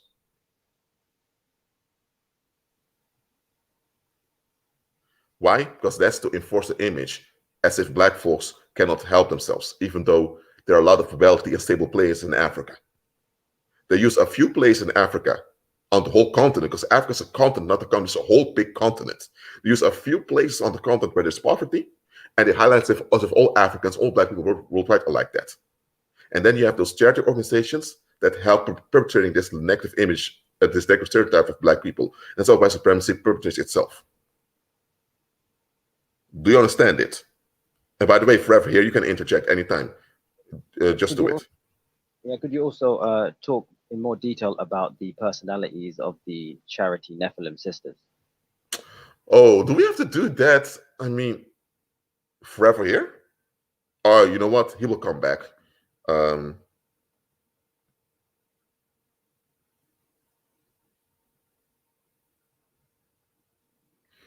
Okay, so, okay.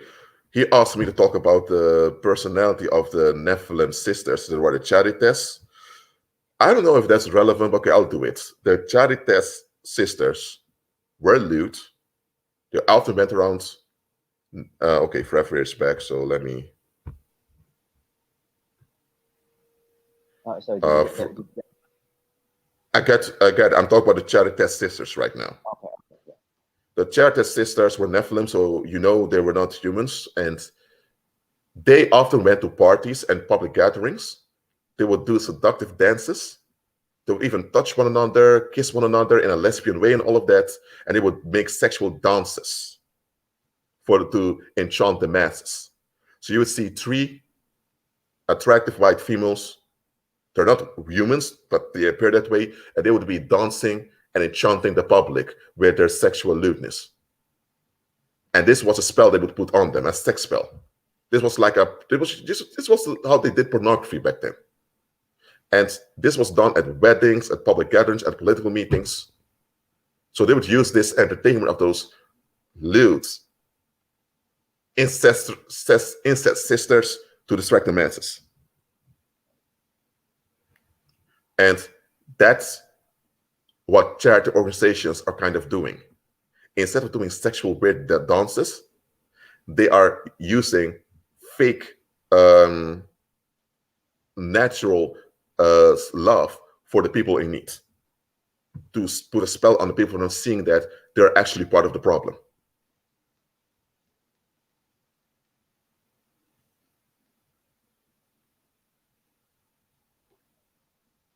And here's the thing, this white supremacy thing affects everyone. But the thing, it goes like this. Let me give an example. If you have 10 children and one of them you give 30 beatings and the rest only gets between 1 to 5 beatings, then the one receiving 30 beatings will be far worse off than the rest. And you make sure one of them doesn't receive any beatings at all. Is only shouted against. So you have 10 children, one's only shouted against, one is beaten 30 times, and the rest beaten between 1 to 5 times. So the 8 children were beaten between 1 and 5 times, they're going to feel better off than the one who's been beaten 30 times. And the one that's not being beaten, only screamed at, those other 8 children will want to be like that one that's not being beaten. So they'll begin to emulate that one child that's not beaten. But one that's being beaten 30 times, everyone wants to run away from that one because they don't want to be associated with what's going on with him. That's how white supremacy does it. Black folks or Africans, or you say those from the tribe of Judah, and as well as the Hamites, they're the ones being smacked completely, mercilessly, all over the place. The Europeans are being tricked and drained, and the rest of the human species, they go off at, but not as much as they do against those from African descent. So people are psychologically tricked into thinking, whoa, those Africans are worse off for centuries. There must be something inherently or defective with them. Let's be like those from Europe and their descendants, because they're associated with order and stability. So let's look up to them. So that's the trick. So everyone is afflicted, but it's only one group that has to be afflicted the most, so that they get all the trauma and they get all the negative tension. Tiandi, do you understand this now?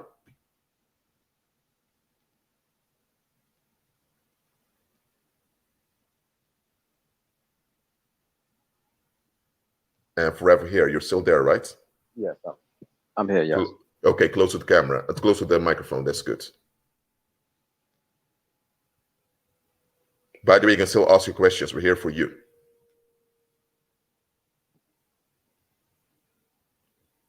So let me repeat that. White supremacy does not love Europeans. It does not. It does not love Europeans at all. Oh, if you are convinced that white supremacy loves Europeans, just look at the First World War. Look at the Second World War.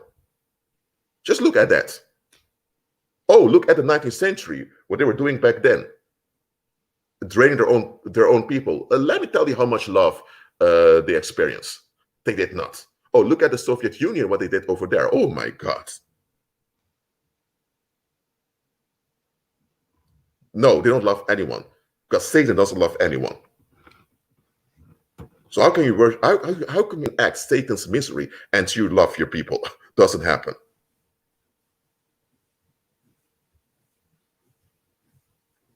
And that's why I don't even bother with rednecks or those neo-Nazis, all of that.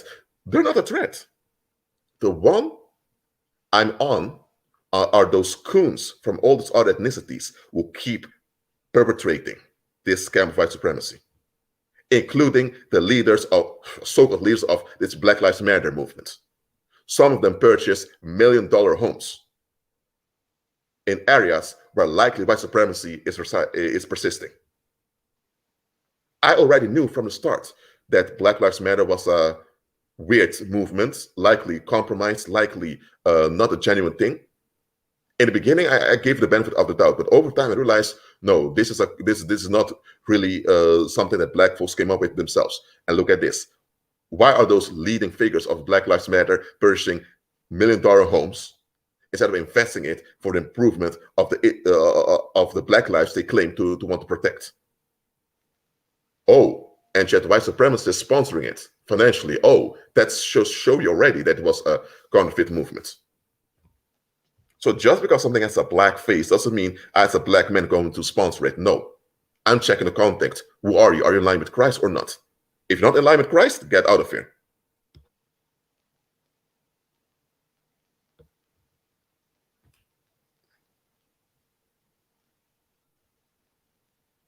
I mean, look,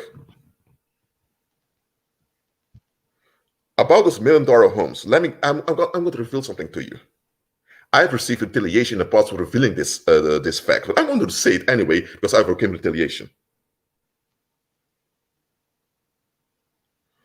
Those $1 million dollars don't cost millions of dollars. If you go to LA or you go to San Francisco, or maybe you go to how's this place called in Spain again? I don't know. But anyway, you have those various places on the earth where you have these very rich neighborhoods.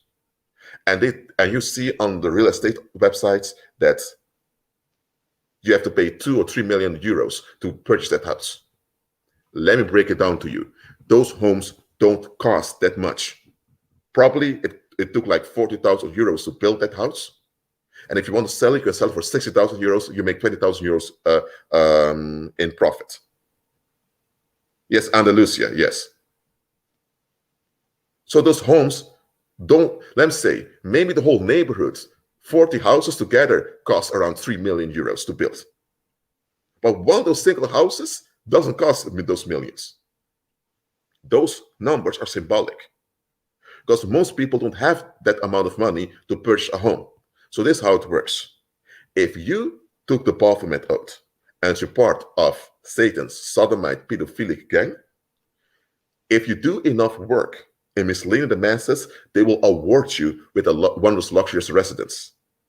And they are the ones that will transfer the money from their accounts to the account of the real estate officer, who's also a Baphomet worshiper. So they're circulating their money amongst themselves, pretending like you're the one that purchased the house. You didn't purchase anything. Your bank account was just used to circulate the cash. Do you follow me now? Yeah. So the property. Go ahead. Yeah. The property was paid for, maybe for 40,000 euros by the Baphomet cult. They built it, and then you have a Baphomet puppet that's awarded that house, but to let it appear as if they purchased it with money they earned through hard work. The Baphomet cult will put like 4 million euros on your bank account. Then they would use that same 4 million euros to pay off back to the real estate office, and the real estate office will bring it back to the Baphomet wizards.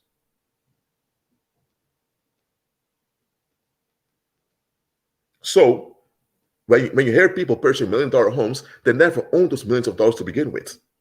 They're part of a Baphomet cult, and it's the cult circulating the money, giving the illusions if they purchased it.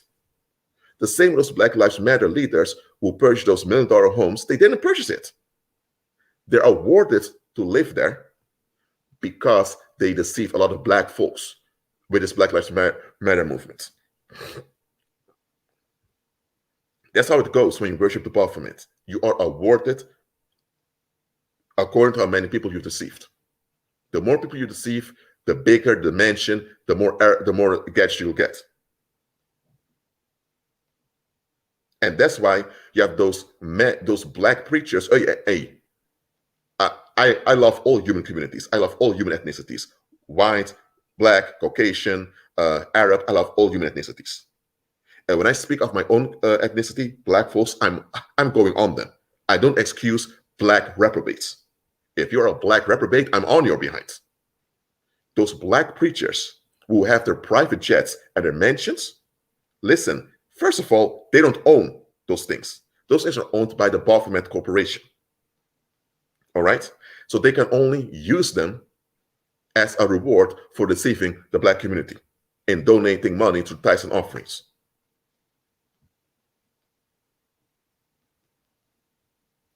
And here's the thing. You have other Baphomet institutions like the IRS and other taxation services that will remind them, hey, you only got this airplane, you only got this big house with 10 or 20 rooms, you only got those expensive cars because you busted your behind in the dark room, remember? So if you don't bust your ass anymore in the dark room and you don't recruit new people, you know what's going to happen. You'll end up homeless, or your body will be found somewhere of a drug overdose. People think you overdosed drugs while we're the one that took you out. That's a threat they're living under.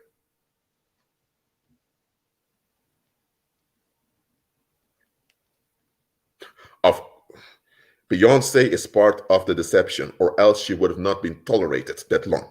Somewhere she is getting along with it. So whether it's a rich white neighborhood or a rich Arab neighborhood or a rich Latino neighborhood or a rich black neighborhoods, look, you have actual families with wealth that have big houses and big farms, all that exists. When you come to those millionaire club gated communities, that's how it goes. It's all a Baphomet cult. And it's the Baphomet corporations that own everything. The people don't own anything.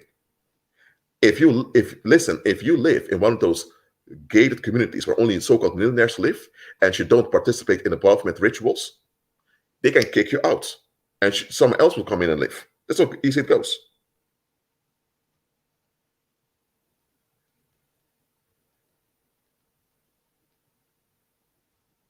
So don't be deceived by the millionaire lifestyle.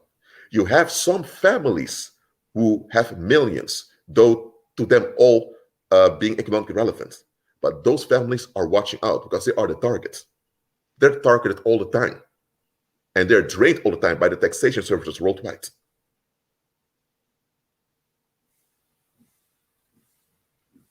The same happens in the Netherlands here. They call them BN'ers. A BN, belangrijke Nederlander, in English, important Dutchman. Those BN people that they call them in the Netherlands, that's the same that goes on with them. The moment they do not comply with deceiving their own Dutch people, they're finished. Things go down. Scandals come out about them. So this is how it goes on everywhere. The only place where the Baphomet cult does not have that much of a direct grip is in some portion of South America and in Africa, where you still have families who obtain economic relevancy to shut it down.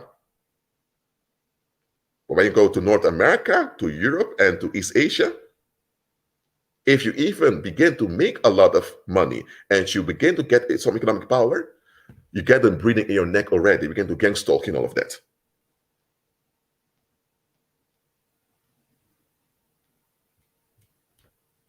So please do not be deceived by all the luxury they're showing you. Some of those people, they show you big smiles with expensive necklaces and Rolexes. Some of those celebrity women, they show you those expensive fancy dresses with high heels and all of that. And they're smiling in your face, let you think, whoa, she's living a life. When the cameras are off, she's falling apart crying, trying to mutilate herself. Maybe she tried to even jump off a building multiple times, but they stopped her. But you don't see all of that. You only see the happy fake smile on the camera. And you think, oh, those people have made it. Look how bad off I am. No, you're not bad off.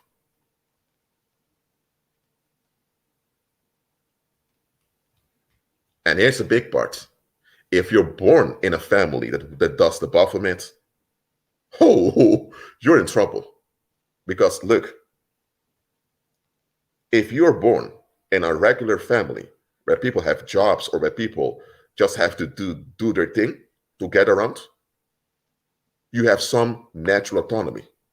If you're born in a Baphomet family, there's zero autonomy. At a young age, you're spoiled by your family. You're spoiled with toys and all of that. Once you enter your teenage years, you realize that all that spoiling was to blackmail you into complying with the satanic rituals. And then you're shocked when you realize, hold on a minute, are we raping little boys over here to worship demons?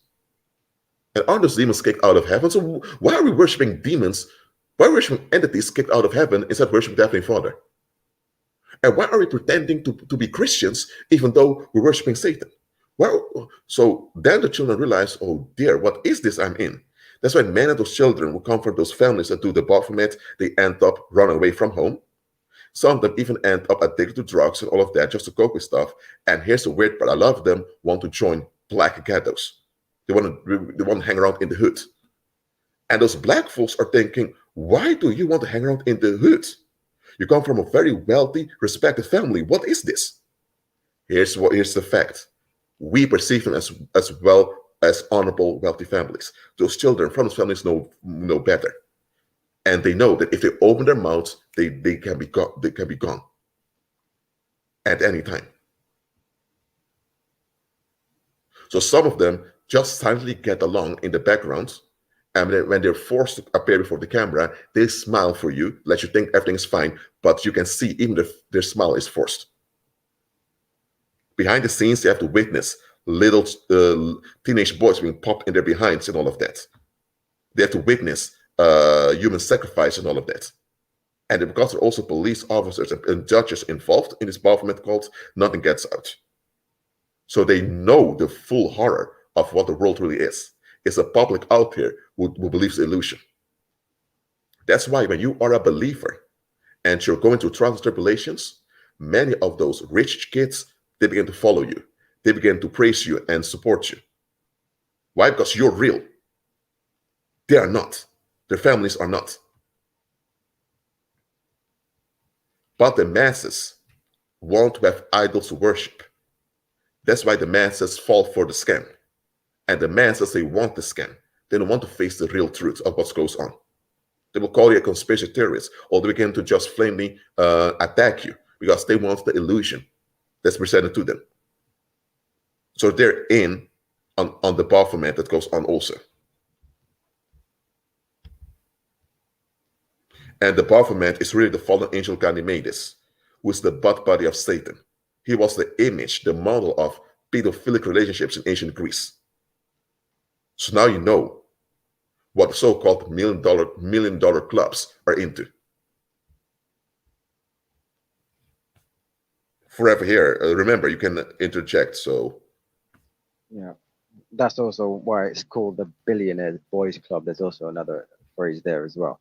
And when it comes to property, like property is a huge matrix. There's huge environments with empty buildings. In this country, it's on record about 100,000 empty buildings that are not being used at all, and yet there's a homeless problem and so forth. And it's just built so that people look at it and think, I need to fit in with that society. What they don't realize is that it's just a stage and actors are paid to live there. Some people are just allowed to live there. Some people would live in places just as security. So it's just cycling wealth, basically. So a person will just be paid to live in a place so that other people don't break in, and various things. And again, it's just to make people anxious and envious. So they want to join the cult because that's the only way out, isn't it? It's just like when people from the ghetto, why do people join drug gangs? The drug gang from the ghetto is the lowest level of cult. There's even places in London where people hear the word Illuminati and they just see it as a bigger gang, and they're like, okay, well, if they're the big gang, then let's join. Clearly, they don't know what the Illuminati actually is until they go a little bit higher up and they realize there's pastors involved, and they realize it's got something to do with pretending to be Christian, but they don't realize that Christ is real yet. They just think it's a clever deception. yes, and that's the thing. People that grow up in ghettos, grow up in hoods, they can see through the scam of the world much quicker than people that grow up in middle-class homes. Because when you grow up in a middle-class home, yes, your childhood may have been more easier because you didn't grow up in a hood where there was much escalation. The financial issues may not have been around that much. So that's a good part. You had a more easier childhood. But at the same time, because you had an easier childhood, you tend to be more clingy onto what you've been told by society. So that ease eventually is used against you to trick you into blindness from seeing what's going on. But if you're from a ghetto, while you witnessed black magic, witchcraft, and extreme violence while growing up, and you see now those pagan corporations, you can clearly see, hold on a minute, this is wrong. And here's the thing, why this is why they always target black folks so much, especially the black diaspora that was spread through slavery. Because I'm talking about my group now, the one that was spread through slavery. Because we went through so much horror past centuries, we developed an extreme alertness for cooning and deception. Now, this extreme alertness also causes collective distrust in the black community, and that's something we need to face. Okay, so I don't approve it, but this extreme alertness, we have it in us, culturally transferred onto us. I have it also. That's why, for example, when Harry Potter came out in the early 2000s, and a lot of people were liking it, I knew that it was a way to promote black magic and to worship demons. I could clearly see it, as clear as day. A lot of people that grew up in middle-class households from Asian or European descent had difficulty recognizing it. I was thinking, how can you guys not see that this is just devil worship that they're promoting?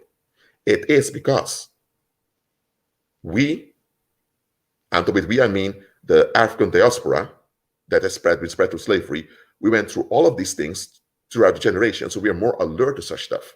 People that had a more calm ancestry, as I can call it, for them it's a bit more hidden, so they don't notice things that quickly. There are exceptions, but that's how it goes in general. So that's why when I notice promotion of black magic, I tend to laugh often, because I can see that corporations are quite desperate to promote black magic. But they forget that there are people like me on the earth who can clearly see through it. And I'm thinking, oh man, what a pathetic thing is this? And the most pathetic part is that they talk about the kingdom of darkness. Man, I laughed about that thing, man, kingdom of darkness. Knowing the truth of how unstable the paranormal really is. And that's why I'm glad I have this reach online that can tell people for once and for always. The kingdom of darkness is just a term that's being used. But please stop using that term, because they have no kingdom. Absolutely not. Are there any more questions? And by the way, you can also interject and say things forever here. Okay. Close to the microphone, please. And another point about the buildings, because the buildings is a huge part of the matrix, because without buildings, there's no relevance to homelessness, isn't it? People tend to live in buildings, and that's the whole reason why people work, is to pay rent and then to put food on the table, which tends to be in a house. So, you know, and obviously masonry, Freemasonry, well, before it was a collection of bankers and occultists, it was really the actual physical builders. So they also have a lot of the secrets in terms of how things are built. They would know, the cults would have to keep it quiet, that building is not actually being occupied by anybody, and the builders would also be the security as well. So the same type of person would keep the buildings empty, or make sure that only certain people use it, and they would know what it's being used for. So again, you know, all the secrets are integrated with property and finance. Yes. Someone asked for a summary. Yes, we can give a summary very soon, within a few minutes. Let's see. And let me just elaborate on one thing I just said before about collective distrust amongst the African diaspora, so that people understand what I meant. Okay? And by the way, forever here, someone asked you to speak up a little bit.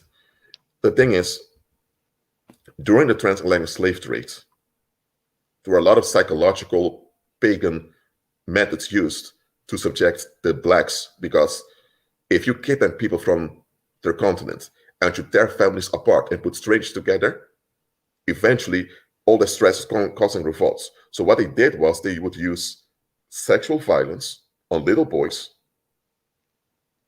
and also a lot of physical violence on black women who were the mothers, just to traumatize the blacks into compliance. Over time, you had black people who were born under this also joined the slave masters into oppressing their own people. And they would also use sexual violence on their own people. So this led, even during slavery, for blacks to be very cautious of other black men. Because we had to know whether you were a fellow rapist or whether you were on our side. After slavery was abolished in most places, except the United States. The United States hates slavery in the penal system, but that's a different subject. After that, this distrust towards other black men remained in our communities, because the collective trauma over the generations of having black sellouts sexually violating their fellow black slaves for approval, it remained. Now, after plantation, it didn't continue in a form of sexual violence, but it continued in a form of economic sabotage. Okay, so that's the collective distrust in the black community that you see. And that's why amongst black folks, there tends to be this hyper masculine tendency to prove that I'm a man, I'm not a faggot, I'm not gay. You know why? Because that's the trauma of the ancestors we've carried that we haven't processed yet. Because if you were not a very firm, strong man back then, other black sellouts would get you behind, literally, and humiliate you publicly to get approval. So that's where the collective distrust comes from. Okay? So, about the troubles of awakening, what we've discussed in this live stream is that anytime you awaken to the fact that you're being scammed, or when you awaken to the narcissistic tendencies of fallen mankind, you tend to become the target. And throughout this live stream, we've explained that this is played out on both a governmental level as well as on a public level. And we went through the history of white supremacy to explain to you how white supremacy failed on multiple occasions, but how they continued to go with it because of fallen mankind's urge to be accepted. And we also clarified certain things just to make clear that we don't believe in human races over here, because those are just political constructs, but that we adhere to God's design of having various ethnicities that all worship him in spirit and in truth on the earth. And Satan's plan is to set ethnicities against one another, so that there's division in the human species, and they as demons can benefit from this division. They want the human species to reflect their inherent instability, because the paranormal is inherently unstable, and they want this to be reflected in the human species. So that's what we explained during this live stream. And we went into specific topics as real estate, charity, and all of that, just to give you examples of how it works out. But here's the good news. When you awaken, you have the option of embracing the real comfort that comes from Christ, and then you can continue. You can continue in real life despite the violence of the world. And that's why we stood still with the failures of white supremacy, to show you that anything that goes against Heavenly Father is inherently unstable. So because the paranormal is unstable and white supremacy, Satan's main project, is unstable, you can bypass it and overrule it when you know its weaknesses. So that is what we explained during this live. And we gave you the room to ask questions so that the live would remain interactive.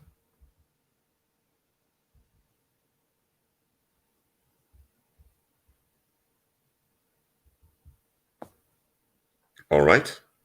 So I hope you all understand now that this whole revival of racism, black versus white, Asian versus white, and all of that is part of the trick to keep us anxious. Because the more anxious we are, the more demons can eat and be at ease. Demons rely on our anxiety to be stable. And that's why I want you to see through all of it. All right? So is there anything you want to clarify here forever here? The last thing you mentioned is the Roman principle of divide and conquer. Just that. Do you want to elaborate on it or what? No, I'm just saying what you mentioned. Speak to the mic, man. I've basically got both the mic and the phone pushing against my lips nearly. Oh my God. So something's wrong with the Wi-Fi over there. Yeah. That you basically said that people are turning against each other. It's just a trick, isn't it? So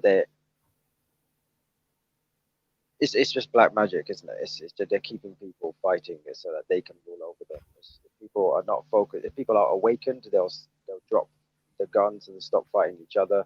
They'll ask the obvious questions, and then they will find the solution.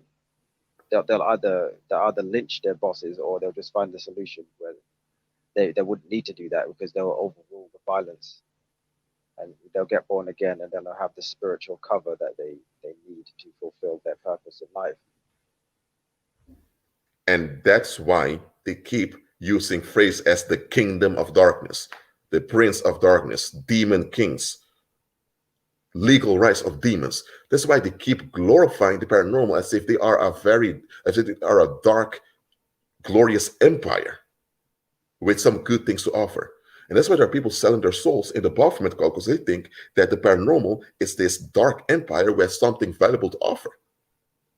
It's only after they're in that they realize, hold on a minute, they have nothing to offer but unrest and sicknesses, which is true.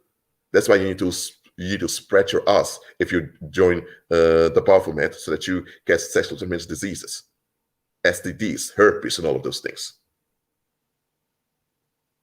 So that's why the best thing we can do now is expose and debunk this so-called kingdom of darkness, which doesn't even exist. Once we do that, then it's very easy to debunk white supremacy, which is an extension of this so-called kingdom of darkness, which isn't real. And once you do that, little by little, all the other deceptions will crash. Because everyone who does research will come out with something demonic sooner or later. And if they see that the demonic is presented as this firm kingdom, they're going to be terrified. But once you have people like us exposing that the demonic realm ain't nothing to even consider, then people realize, so if the demonic realm is a joke, and this joke so powerful, let me know what the real deal is. Oh, the real deal is Christ. Oh, not that effeminate Cesare Borgia image they're showing in Catholic churches, but the real Christ. Let's serve him.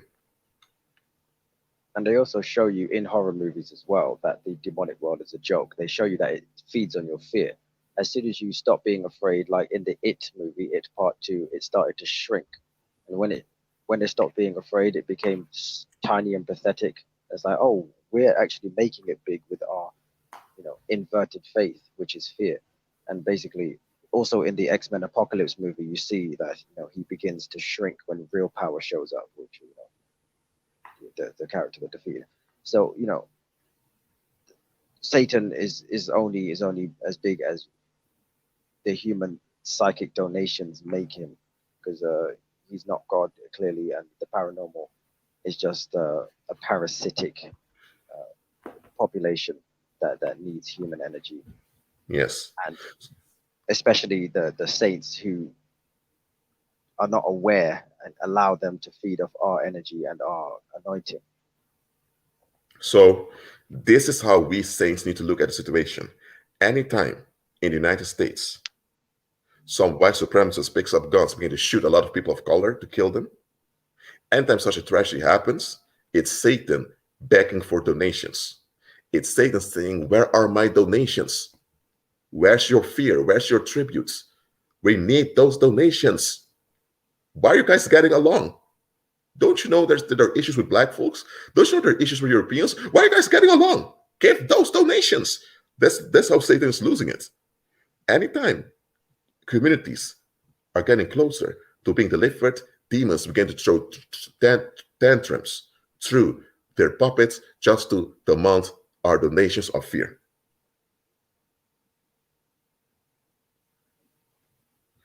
And before we close, I'm going to talk about the declassification of UFOs. Oh, no, you know what? I'm going to talk, let me say it very briefly. UFOs are not but military vehicles used to transport Nephilim and sometimes evil spirits. Because evil spirits can't have any deep technology in the earth realm because they've been cast out of heaven for millennia. Okay, so it's the fallen angels, the fallen angelic princes, those who lead the fallen angels, who are pretending to be aliens just to trick us into their misery. That's it. So, one human being, we have one human species with diverse ethnicities. Each ethnicity is wanted by the Heavenly Father, and all ethnicities with the tribe of Judah, in the lead with the collective anointing to benefit all of us. That's the reason of God choosing Israel and the tribe of Judah specifically, is to lead the rest of all the ethnicities into harmony. So there's no racism, no looking down on anyone around you, because everyone that's born again is in Christ. And on the new earth, there'll be various ethnicities living in harmony with one another over there.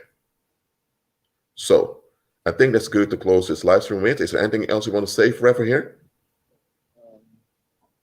Nothing specific.